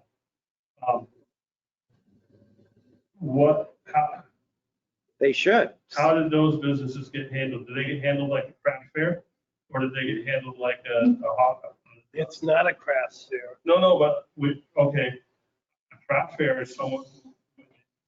You make a craft and you sell it. Jams, But jellies. on this, okay, jams and jelly, what's the difference between jams and jellies and hot dogs? Jams and Agriculture, jellies, if you, made it. If you made, okay, You've but, made it. well, I made the macaroni and cheese and I'm selling off my food truck. You make that macaroni? Huh? Make Maybe I your own do. cheese? Maybe I do. Maybe I own a farm. Maybe Well, I then make pasta. there you go. Then you're No, covered. I'm just saying, but how did we handle those businesses versus a single food truck? Food trucks. I wasn't on the board at the time, so I'm asking the question. Food trucks have always had to have a hawkers and peddlers license in my experience. except at Tanger, they'd always slip under it. The ones you see around town, get them. No, even at Tanger, we've gotten them too. Not every single time, but when that Joan woman had her outside flea market craft fair thing, they had a couple of food trucks there, and The fried food, I have a story, but I have to wait. it wasn't fried food. they had those. Yeah, but we have pursued them when we saw them. Jeannie, So I asked Gail to look back through the records in the time that she's been here. For Tanger Outlet, specifically private property, how many times have we gotten hawkers and peddlers permit for anyone the Tanger outlets. Never. Really? Slide under the radar. So I think I mean, there are a couple of things going on here. You certainly, because I checked with the others, something the select decide if they do, which you haven't done it up. I think for somebody to jump in on somebody like your outlets, yeah, and he's like confused why all of a sudden now. And you've got Chick-fil-A to go in tomorrow, but all their paperwork isn't quite complete. But again, you said something about the food truck festival, and I say new, Peter, by the fact that up until this point, my understanding is that Hanger Outlet has never had to get offers and peddlers for anything that pumps get on. So, Can I correct you? okay, There's been a hot dog cart that did pay. I was actually running it through this half the summer. this summer? No, this was 10 or so years. It's been a while ago. So I. A number of years ago. Yes. Yeah, so I'm saying. Okay. Guy out in front of Home Depot gets a hawkers and peddlers license, I'm pretty sure. Mm-hmm. But I'm talking about Tanger Outlets. Yeah. So, and I'm talking about Eric, Brew, Yeah. and then back to, I just want to say before I forget, my understanding is that Lakes Region Chamber of Commerce does want to do a food truck. On the. Right. Yeah, I heard all And, canceled. The other day, it was. I don't know where. Well, you- maybe it's not then. So the question is, or I guess the situation is, the selectmen certainly have a right to do that according to everything that I've read about requiring hawkers and peddler permit even on private property. The question is, do you want to do it right now? Because it seems like it's coming at the last minute and we don't have what we need in place, I guess. We worked real hard on the hawkers and peddlers thing, didn't we, John? We have an ordinance that states the And I requirements, right? understand that, but what I'm saying is that for Tanger Outlet, my understanding is that, and if I'm wrong, haven't required a peddlers permit, which is why they're confused. They're trying to, they're I trying couldn't hear to, you, Jeannie. what's that? I couldn't hear the last part you just said. I'm sorry. I said that my understanding is that Tanger Outlet, private property, hasn't required up until just this situation here. That's why Eric's confused about why now, what's changed. He's got Chick-fil-A that wants to serve tomorrow. They haven't got all their paperwork in. Now you've got, and maybe that's why Lakes Region Chamber, they canceled. I don't know, because they were looking to go in and maybe they felt that that was too much for them. I don't know. But it goes back to, I agree with you. And I agree with Eric and business friendly, but we don't want people rolling over a ceiling. So, All of the food trucks, all of the hawkers and peddlers that set up beside the road are set up on private. So in that, the Tanger Outlet is no different than Home Depot or any other property in this town. Nobody's set up on public, to the best of my knowledge. Joe, What, Pat? the people, those that were in the farmer's market that did not create from their own wares, food from their own wares, like a shrimp truck, for instance, that did not sign a lease from the Tanger Outlets, that were not a business under Tanger Outlets, had to get a hawkers and peddlers from my farmer's market. That was a requirement. They had to do that. But nowhere in the books did we ever charge that we needed to get a hawkers and peddlers from a business that has a corporate lease from Tanger Outlets. Why is Tanger Outlet specifically singled out in it? Why, I didn't hear the last word.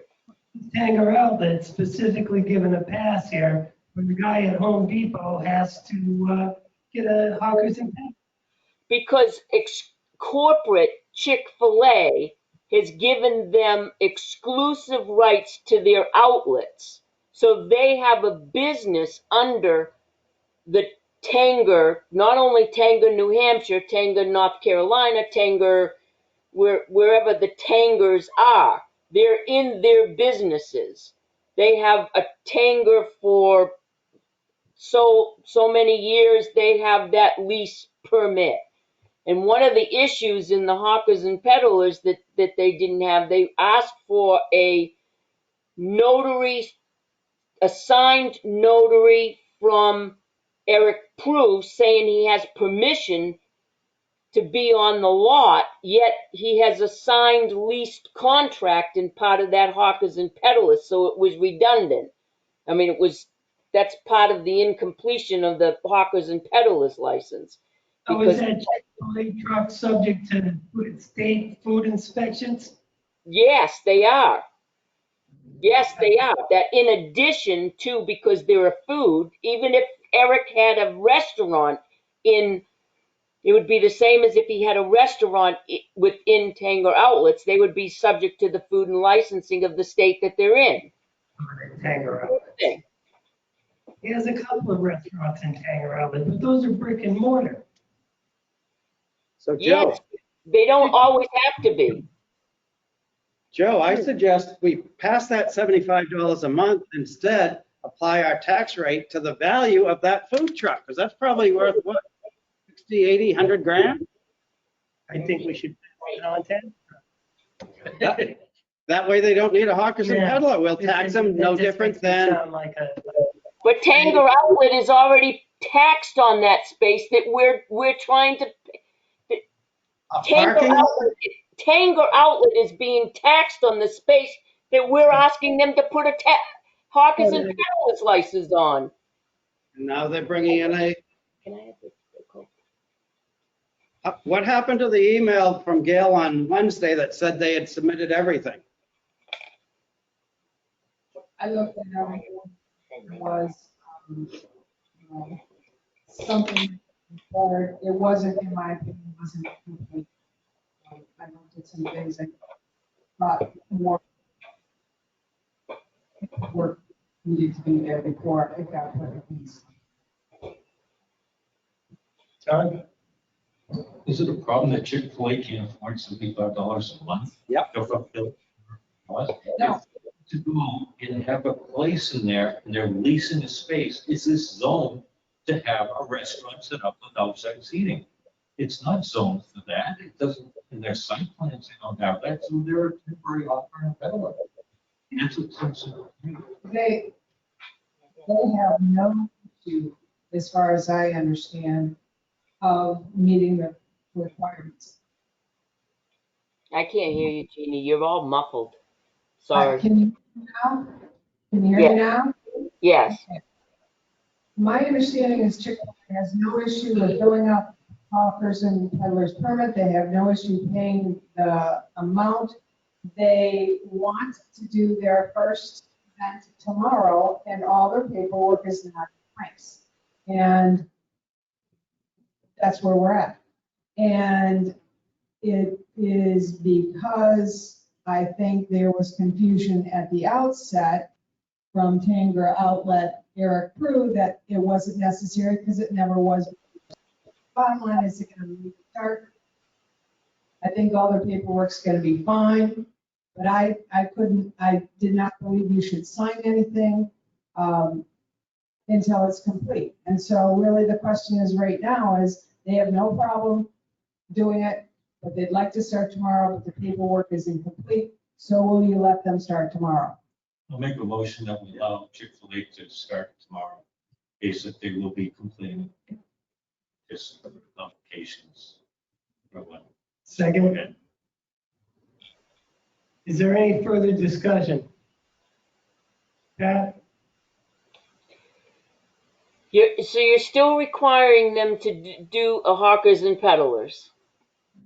That's correct. And we're also allowing them to start tomorrow. They don't have problems with the hawkers. They just don't have the proper paperwork to start tomorrow. And this vote is to allow them to start tomorrow. Eric? I'll pay the 75 bucks if I have to. It's per month, Eric.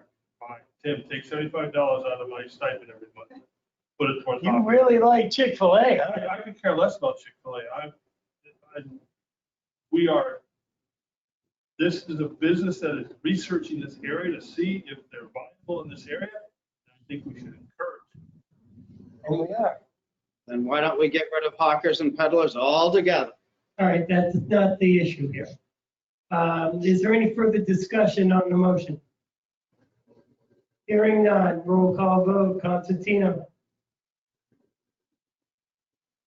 Constantino, I'm thinking about this, Joe, because if I say no, then they don't start tomorrow because you insist on having hawkers and peddlers. I don't believe in it. So go to the others first, please. Bog, yes? Jessamine, yes. Thinking too. John? Scanlon, yes. We're back to you, Pat.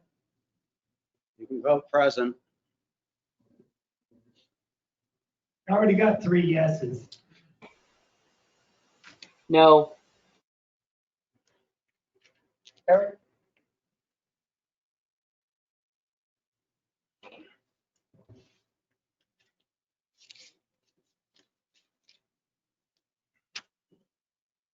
Thank you. Hawkers and peddlers, that's chasing ice cream truck out of my neighborhood. This is not about hawkers and peddlers. This is about Well, no, Chick-fil-A starting tomorrow. I understand that, but we're still required to get a hawkers and peddlers. Yeah, it is about hawkers and peddlers. So it is about hawkers and peddlers. Yep. And it's to show our restaurants in town that are local that even though they're paying taxes, we are getting something from the mobile ones that come in and take away some of their business. Please vote one way or the other or present. I'll vote present. Okay, the motion passes. Chick-fil-A comes tomorrow. Can I make a motion that we don't require Chick-fil-A to get a hot peddler license? You can. Is there a second?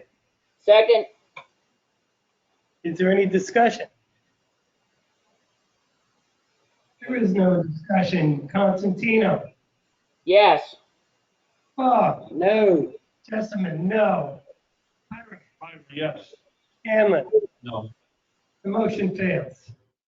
So right now, we're still on hawkers and peddlers. If you want to adjust hawkers and peddlers ordinance, then we can have that discussion in the upcoming weeks. Pat, do you have anything else? Yeah, the only other thing is I have a question I was just wondering where we were at with the patch of land by the Winnisquam Market, because I understand that they're coming to the planning board to put an ice cream place in there. And I was just wondering if people knew that that was the town property. Remember, we were going to take that piece of land out of there and make it a parking lot?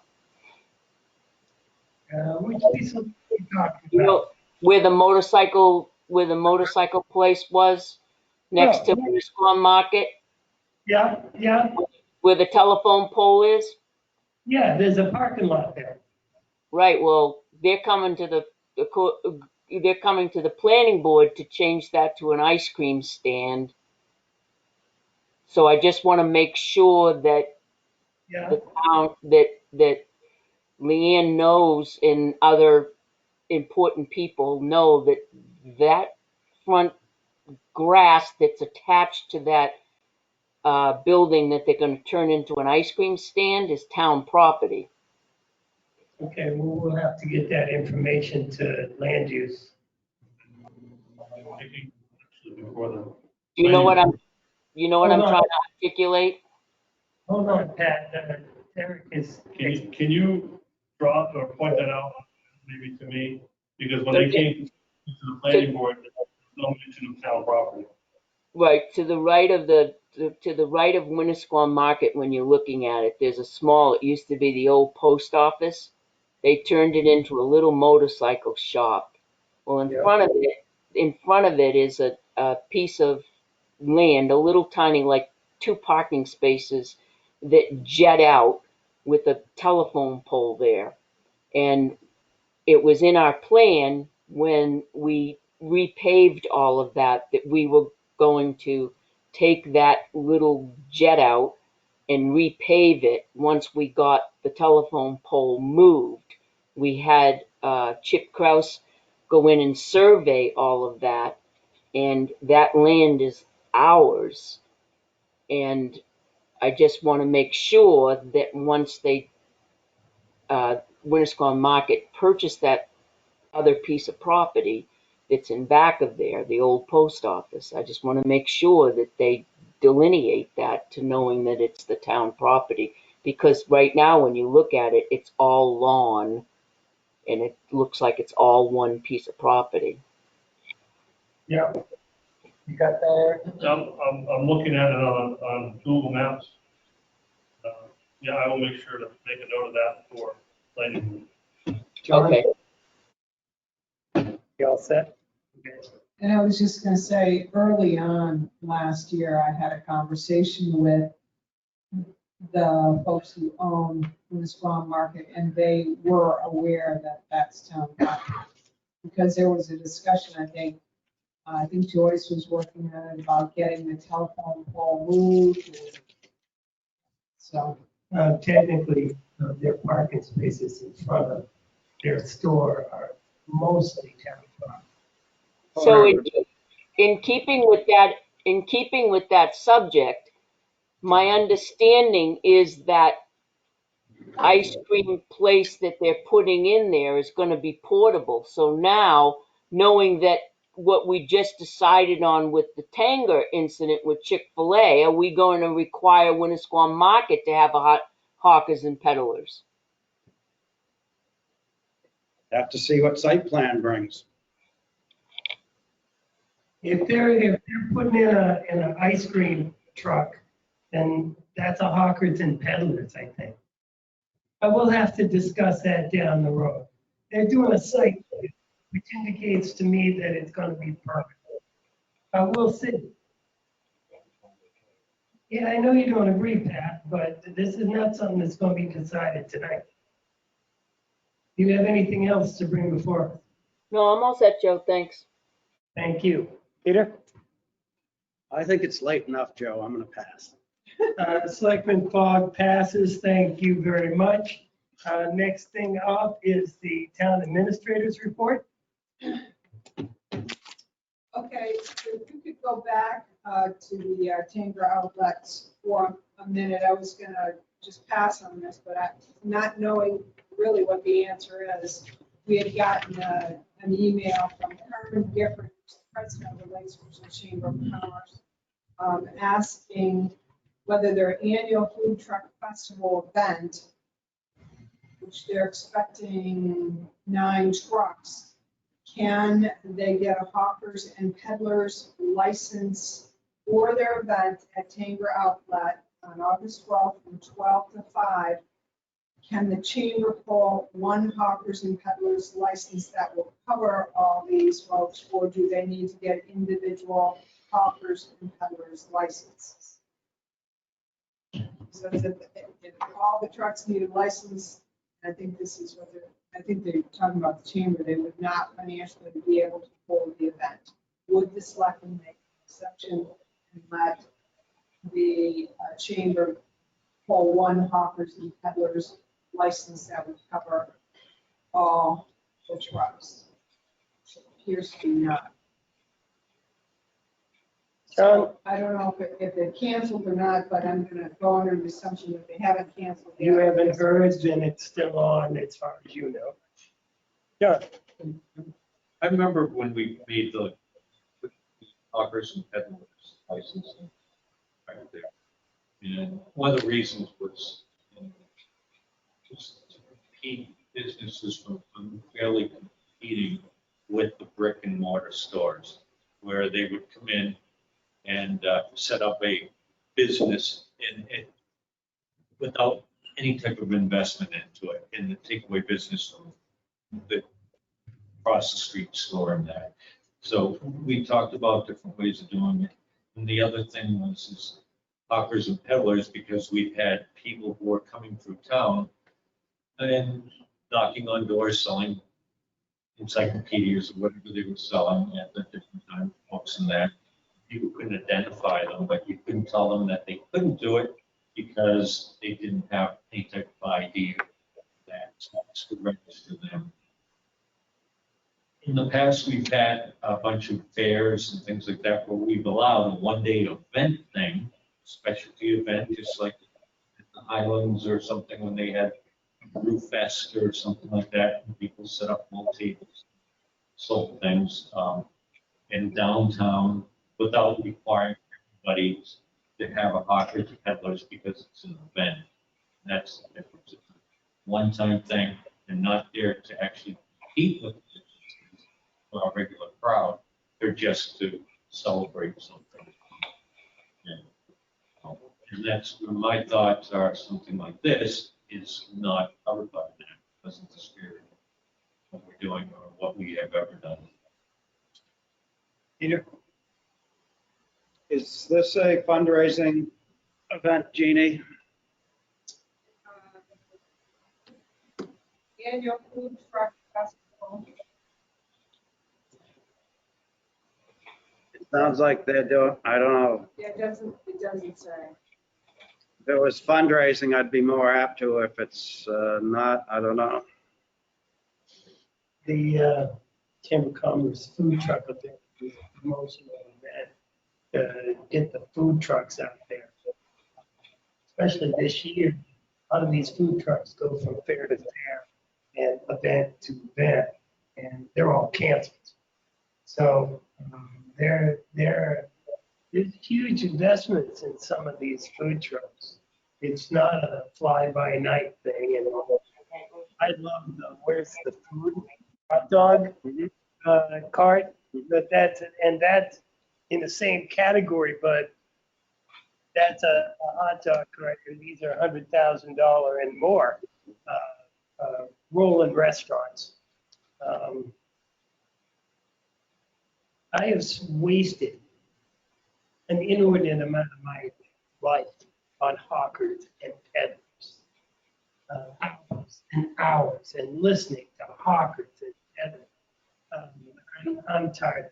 I make a motion that we allow the food truck festival to go on as is. No hawkers, no peddlers, no nothing. Is there a second? Second. Okay, we have a couple of seconds. Is there any discussion there? You have it. I'll just look and see if there's. Okay, any discussion, Peter? Be limiting to this one day so that they don't make This it a is regular just for this particular event. This particular event only. Anybody else? Hearing no further discussion. Constantino? Yes. Yes. Jessamine, yes. Yes. Yes. Okay, we've got that yes roll call thing down there. Jeannie, you're up. Just, did I understand you correctly? That the chamber did not need. Just go for it. Not at it. Their one-day event is a one-day event. Right. You have my report. There's only one action item. We have a temporary sign at the Tilton Island visitors now to Congress. We did get a quote from Kelly Central. Signs on either end that would say something to the effect of we got congregate order of a select, the Tilton select, you approve that expenditure. Tim, where does that money come from? We'll spend it out of the budget, and then we'll apply for campus reimbursement. I make a motion that we approve the $160 expenditure to purchase 2 do not congregate bridge signs, Billy Sedgley. Is there a second? Fire second. We have a motion and a second. Is there any discussion? Hearing none. Roll call vote. Constantino. Yes. Yes. Jessamine, yes. Fire, yes. Yes. Okay. Gene. That's it for me under action items. You've got all my FYIs. I don't know if there's anything on my, you have questions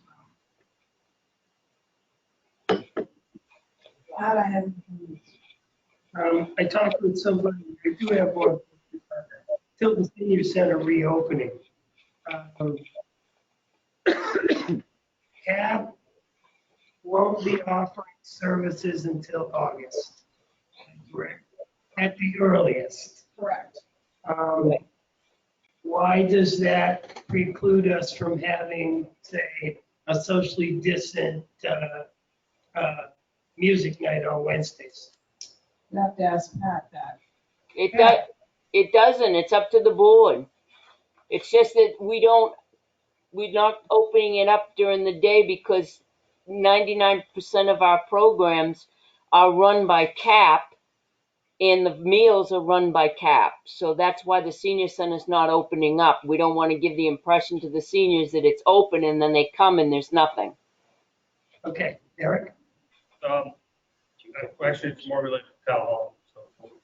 Okay. I would be in favor, as long as they do the right thing on Wednesday night. There's a lot of people that are that is their entertainment.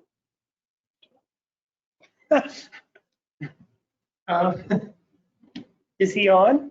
Huh? No. Oh, No, he sent that last week. I'm sorry for the interruption. I would love to see the music start back up again. I don't know what that looks like.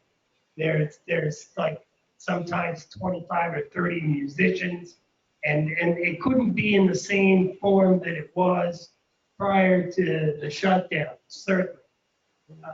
But I would be all in favor of some kind of a music night on Wednesday nights. Do you think that works, Pat? I think it would work. We just got to put a criteria on it that it needs to be socially distanced, and we need to. So if the maximum, I believe, is 62 or 65, so we just cut it in half and say no more than 30, I guess, or something to that effect. 40. And masks where applicable. What about the rest of you guys? I would suggest in front of the band, you hang a sheet of plastic as a way, because music, talking is one of the best ways to transmit. If you hang that like a shower curtain down, you'll still hear it, but it'll stop the flow if anyone coughs, sneezes. Maybe we can hook up something with like a clear plexiglass. Yeah. Well, I was just thinking, I was thinking more like a light, thin milled plastic, not real expensive. What are they doing at the concert series? The concert series, people are, and we didn't mark out the grass or anything, but the Public Works Department separated the benches. Family would come in, sit on the bench. The nearest family was 6 feet away. We had people set up like in the back where usually they didn't go in back of the band too much. There were people back there, and there were people on the side, and they did 127 because they always count as they come over the bridge anyway. A lot of people, everybody was really good about it. We had people down at the far end of the island, and they had, we got picnic tables out there now, and there were families out there with, at the picnic tables, and there was no, I mean, the band was up there singing within the gazebo, but there was nobody within 12 feet of the band. That wouldn't be possible at the senior center. You know, If you're at the senior center, and I don't know if they have wind instruments, but all into that, is that going to carry? I don't recall ever seeing a wind instrument in there. Okay. Stand-up bass, lots of guitar, violins and whatnot, and accordion. John? I guess it depends, for me, it depends on how many people will be there. Because I've heard that we have had one, usually it's one less than the occupancy allowed. Actually, one more. No, I was saying, Yeah, it's yeah. always it's one less, it's always one less than the maximum capacity. And that actually, from what I've heard, it acts. Be considering maybe reducing the number of people in there. So, I think you have to keep in mind too that there's a lot of people that don't want to go out because of the COVID. So that may eliminate a lot of the people that want to do that. And Emily served food prior to the music, which was always a good sell. And I don't think that they would be able to do that according to the COVID rules right now. So not having the food ahead of time would eliminate some folks too, because sometimes they just came for Emily's food. Why wouldn't she be able to sell burgers and dogs? Well, you would have to have it in the to-go containers, so would it be cost effective for her to serve it? You don't have to have it in to-go containers. You know? I know we brought that up, but I asked around. To-go containers are a convenience factor for restaurants. If I get a burger and fries to go, they're not going to give me a paper plate. They're going to give me a container that contains. Some places you go, they'll give you a drink, 4 drinks in it, or whatever. Makes it easier to carry it around. But Yeah. go to a fair, go to any of those kind of things, and unless you request a to-go container, and I'm going to take your food and I'm going to go back with it, and so I need it in a to-go container. It's not a requirement of the law for serving. I think it's under your COVID recommendations. You keep it covered so that it doesn't get contaminated in the process. In the process of what? Transfer it. So I'm going to put it in a to-go container, get it out in the front, and Well, then they're going to open it. At that point, it's up to them where they open it. But that, Well, everything I could find was indicative of that wasn't the case, but I'll have to read the recommendations again. I feel like Peter's right. I feel like I read that somewhere too in the guidelines about, but I can check it. And I it was have, under fairs and stuff. well, the fairs are all canceled, so that's a moot issue at this point. But it's any type of food service. And I have to-go containers. Mhm. I have a big stack of them, and I tried to give them away, and nobody could take them. John? yeah, it's, this is a really tough one. We go and we look at ways or areas that the COVID has spread the most. And they're usually places where they open bars up or things like that. Nobody says, well, my friend's not going to have it. I know them, they take good care, they wear the masks and all that. I just don't feel real comfortable with allowing full capacity and not limiting that. And, if we had 10 people all of a sudden come down with that, I'd feel right. I'd feel horrible.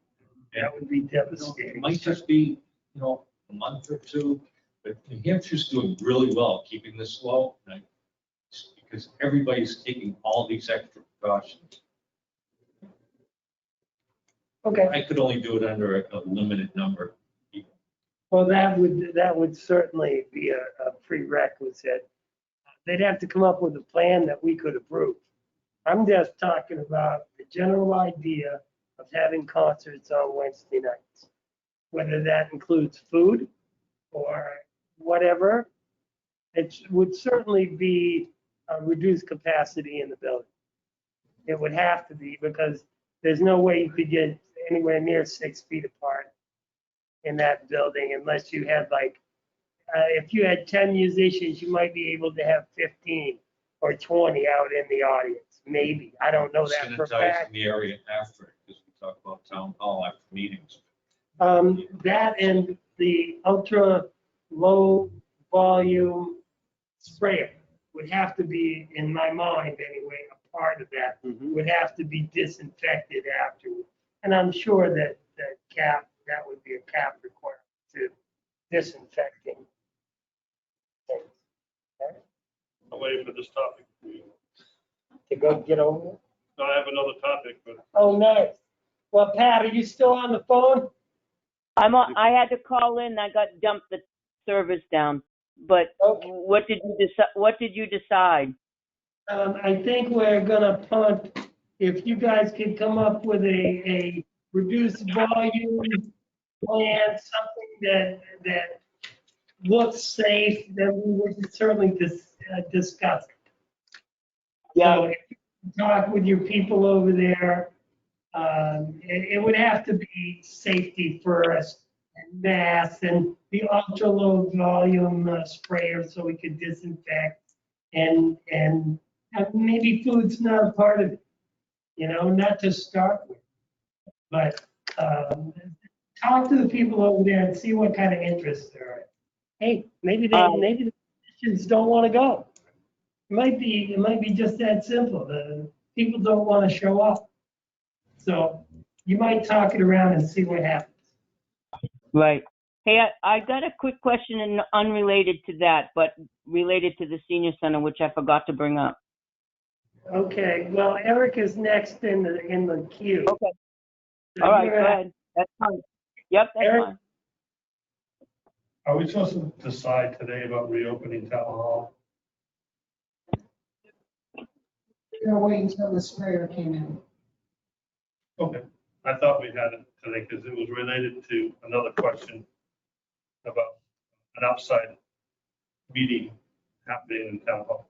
Well, because if you remember, we have no way to disinfect, and that's what we're waiting for, is the sprayer. Okay. Okay, Pat? So when the article about the senior center bus came in, I got one phone call, and I wanted to bring this up to you folks because we do service at the senior center. We do serve Samberton in Northfield, and I had one call, and that was from an elderly woman in Northfield on Nose Pond Road would like to be included on the rides to the market. So I didn't know how you folks, we didn't discuss it. I don't think it was ever brought up, but I don't know how you folks feel about it. So I'm game, but I just don't know. We can ask for a small donation, but it's up to you folks. Is Northfield under Merrimack County cap? It is under Merrimack County, but the county wouldn't, it wouldn't matter on the county because they come to our senior center. It's not paid for by federal monies or anything like that, so it's not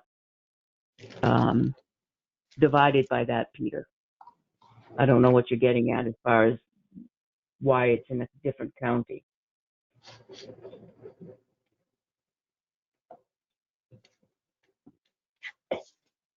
We own the bus, so the only thing that would be gas and maintenance, insurance. So if we pick up people in Tilton, are we willing to go across the bridge to pick up person in Northfield. That's the point. I haven't had a chance to talk to Samberton. I wanted to go to the selectmen and actually ask them if we were willing to have the conversation, maybe with Jeannie and I, to talk to them and see if they wanted to donate something, and then we could pick up the people in Samberton. But that hasn't come yet, so we haven't even gotten off the road with the bus. And then this call came in, so I said I'll bring it to the board. Well, the mission of the senior center is to serve the area's seniors, right? Right. Well, And now we all, yeah. So that Except, would be my answer. well, except for it's only funded by the residents of Tilton, right? That's why asking for the true. donation may be the right Yeah. way to go. Oh, gosh, yes. Yeah. We should try to get other people to participate, certainly, but I wouldn't want to see anybody done out of a ride when we've got a perfectly good bus. And I don't know if that's something we could ask the town of Northfield and the town of Samberton. Would you contribute X amount per person we might take on the bus as a way to help offset? Can we ask for a donation from the rider themselves, John? Yeah, I'm sure we could. I don't see why we couldn't if they're not in the town of Tilton. And, you know, when you call back and say, no, we discussed it with the board and, you know, we would, even though you're not in our town, I mean, so they may not come every week, but what would be a reasonable amount to bring them to the Winnipesaukee transit charges, $2, I think. But I don't know. They don't. It doesn't exist. It doesn't exist here anymore, so it doesn't matter. But John? what would be a reasonable charge? You know what I'm saying? I know How what much you're is saying. the senior bus charge? It's The senior bus charges $1. Pat, What? It's John's turn. It's actually been John's turn for several minutes. And I'm I not can't trying to. hear you. No, but I'm sorry. I apologize because the only one I can hear, Joe, loud and clear is you. Oh, okay. All right. Well, I apologize. John has the floor. Okay. Matt, can you hear me now? Yeah. Okay, good.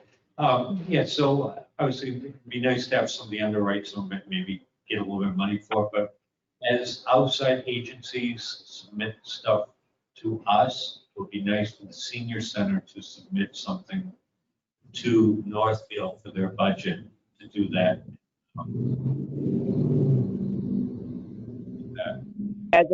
As like an outside agency. Exactly, yeah, and Samberton. That's actually a really good idea, I think, John. How about you, Let's not get Peter? too far, but- Left, right? I can't hear.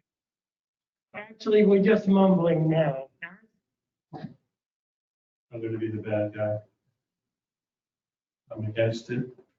This is paid for by the residents of Tilton using their tax dollars. What are we gonna get from Northfield?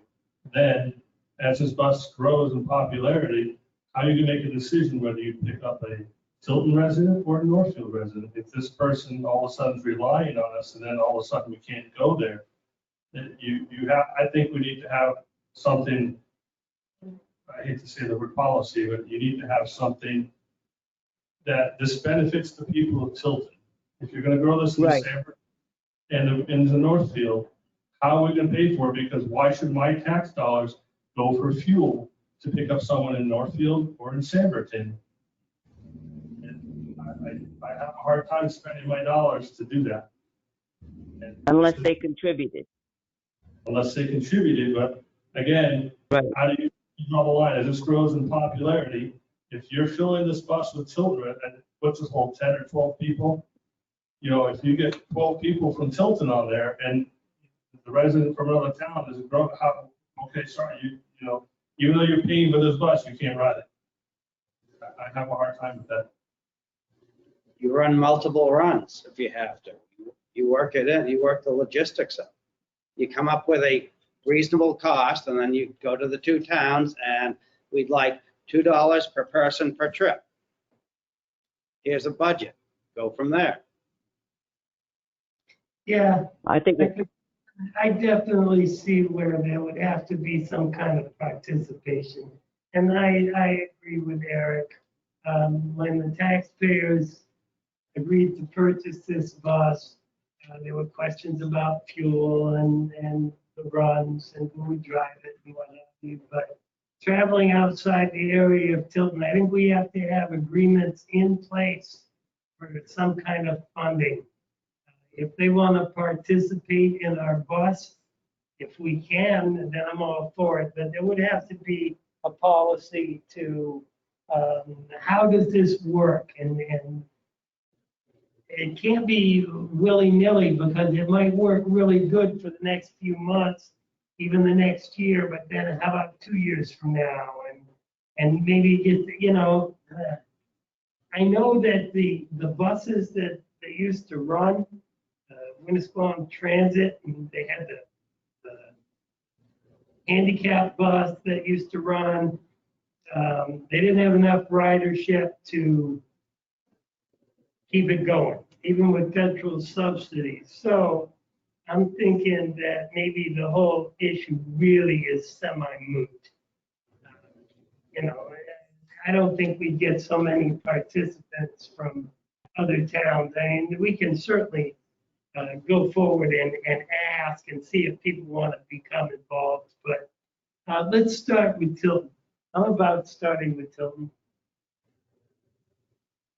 I tend to agree with you, Joe. So I just wanted a consensus from the board. I've already told the lady that we only service Tilton, but I think probably in maybe a year when we find out what the ridership here is in Tilton, then we can start doing an MOU with Northfield or Samberton at that time. But thank you for your consensus. And I was just parroting Eric, kind of. Yeah, I totally agree with both of you. So let me work on it some more. In the interest of me going to sleep, because I have to get up at 4 a.m., is there any other issues? Jeannie? But did I send all of you a copy of the letter that Kelly Sedgley wrote? Did everybody get a chance to read it? Very nice. I don't know as I did. Okay, but it went in the time capsule. Oh, no, I read it. Time capsules in the happened last week when I was out. I guess my only disappointment is I think it would have been appropriate to have a letter from the select board go into this time capsule before it got put in the ground. Who decided to bury it? You weren't around. Who decided to bury it? We know where it's buried. Chief, turn the camera We off. do. Did they already bury? For a night. We'll tell you the night. Yeah, it's already buried apparently, Pat. Oh, okay. I couldn't hear Jeannie. I'm sorry. I'm sorry, I said it got buried last week when I was out. And I came back and learned that it's not, hate to make Kevin dig it back up, but I feel like we really need to have something on this stuff. Without objections, I would have the Public Works Director dig it back up so that we can. Exhumed. Peter? Once I Okay, have something. please have him dig it up. Should we get the thing ready first? They can just No, dig it up and then put it in and then shut it. No, let me drop something up. Yeah. Well, you work on the time. I like midnight. I got the shovel in my truck. Is that it? So on my FYI about Northfield, Mhm. that was. Undoubtedly, but And then your bottom item, he sent me a message on Messenger. oh God, I've got 150 Well, Your messages. chair, so you get the button. I don't know. I just don't know. I do have one other, I'll show you afterwards. I have here before me a notice of violation, cease and desist order. I have it before me, a cease and desist order for a large sign here in Tilton that is in violation of the sign ordinance. The sign would require, there is a thing in here that says that all portable or temporary signage displayed after 5/1/03 in excess of that which is specifically allowed for in this ordinance will require a special permit to be issued by the land use office. Special permits will be issued for not more than one 90-day period per year with fees set by the Board of Selectmen. And then they have the penalty. We don't have a fee for a special sign permits because I don't even know if we've ever issued a special sign permit for a sign in excess of the 40 square feet. Well, you wouldn't get it to begin with because it's over the limit of what you allow. And when Leanne, I think it's in your, my report to Leanne is going to come to you next week to talk about that specifically. I saw that, but don't we have to, it says 40 square feet for no longer than 90 days. That's our ordinance. Yeah. And then it says, like I said, I read it later on, for signs larger than that is allowed. 2.3.4. I'm looking right at it. For those in excess of that which is specifically allowed for in this ordinance will require a special permit to be issued by the land use office. So there is a way, technically, I believe, to get by that. Here. All right. In any event, he still has to fill out. The letter went out. Still got to fill out. Yeah. But my question is about the special permit fee. Because, and I'm just planting a seed here. I think that we should discuss this at a relatively soon meeting. And that's what Leanne is coming to you for next week. Outstanding. Okay. Then never mind. John, So did we send this letter out to him already? Yes. So what I'm wondering now, okay, the guy who puts the mosquito signs around town, did he have to get a permit? That is exactly why Leanne is coming to you next week. All these questions. You all need to Loud and clear. is there anything else to come before the Board of Selectmen this evening? Yes. Motion to adjourn. Bring it on. She just said it. What did she say? She said Motion this. to adjourn. Oh, second. Roll call vote. Aye. Constantino. Yes. August. Constantine, yes. Fire, yes. Everybody is yes. Thank you all very much for coming and playing along. If you were on the line and had a question for the Board of Selectmen and I didn't ask, save it for later. Don't think that about that. Yeah, we're done. This conference will now be recorded. When did you get that one? Last week,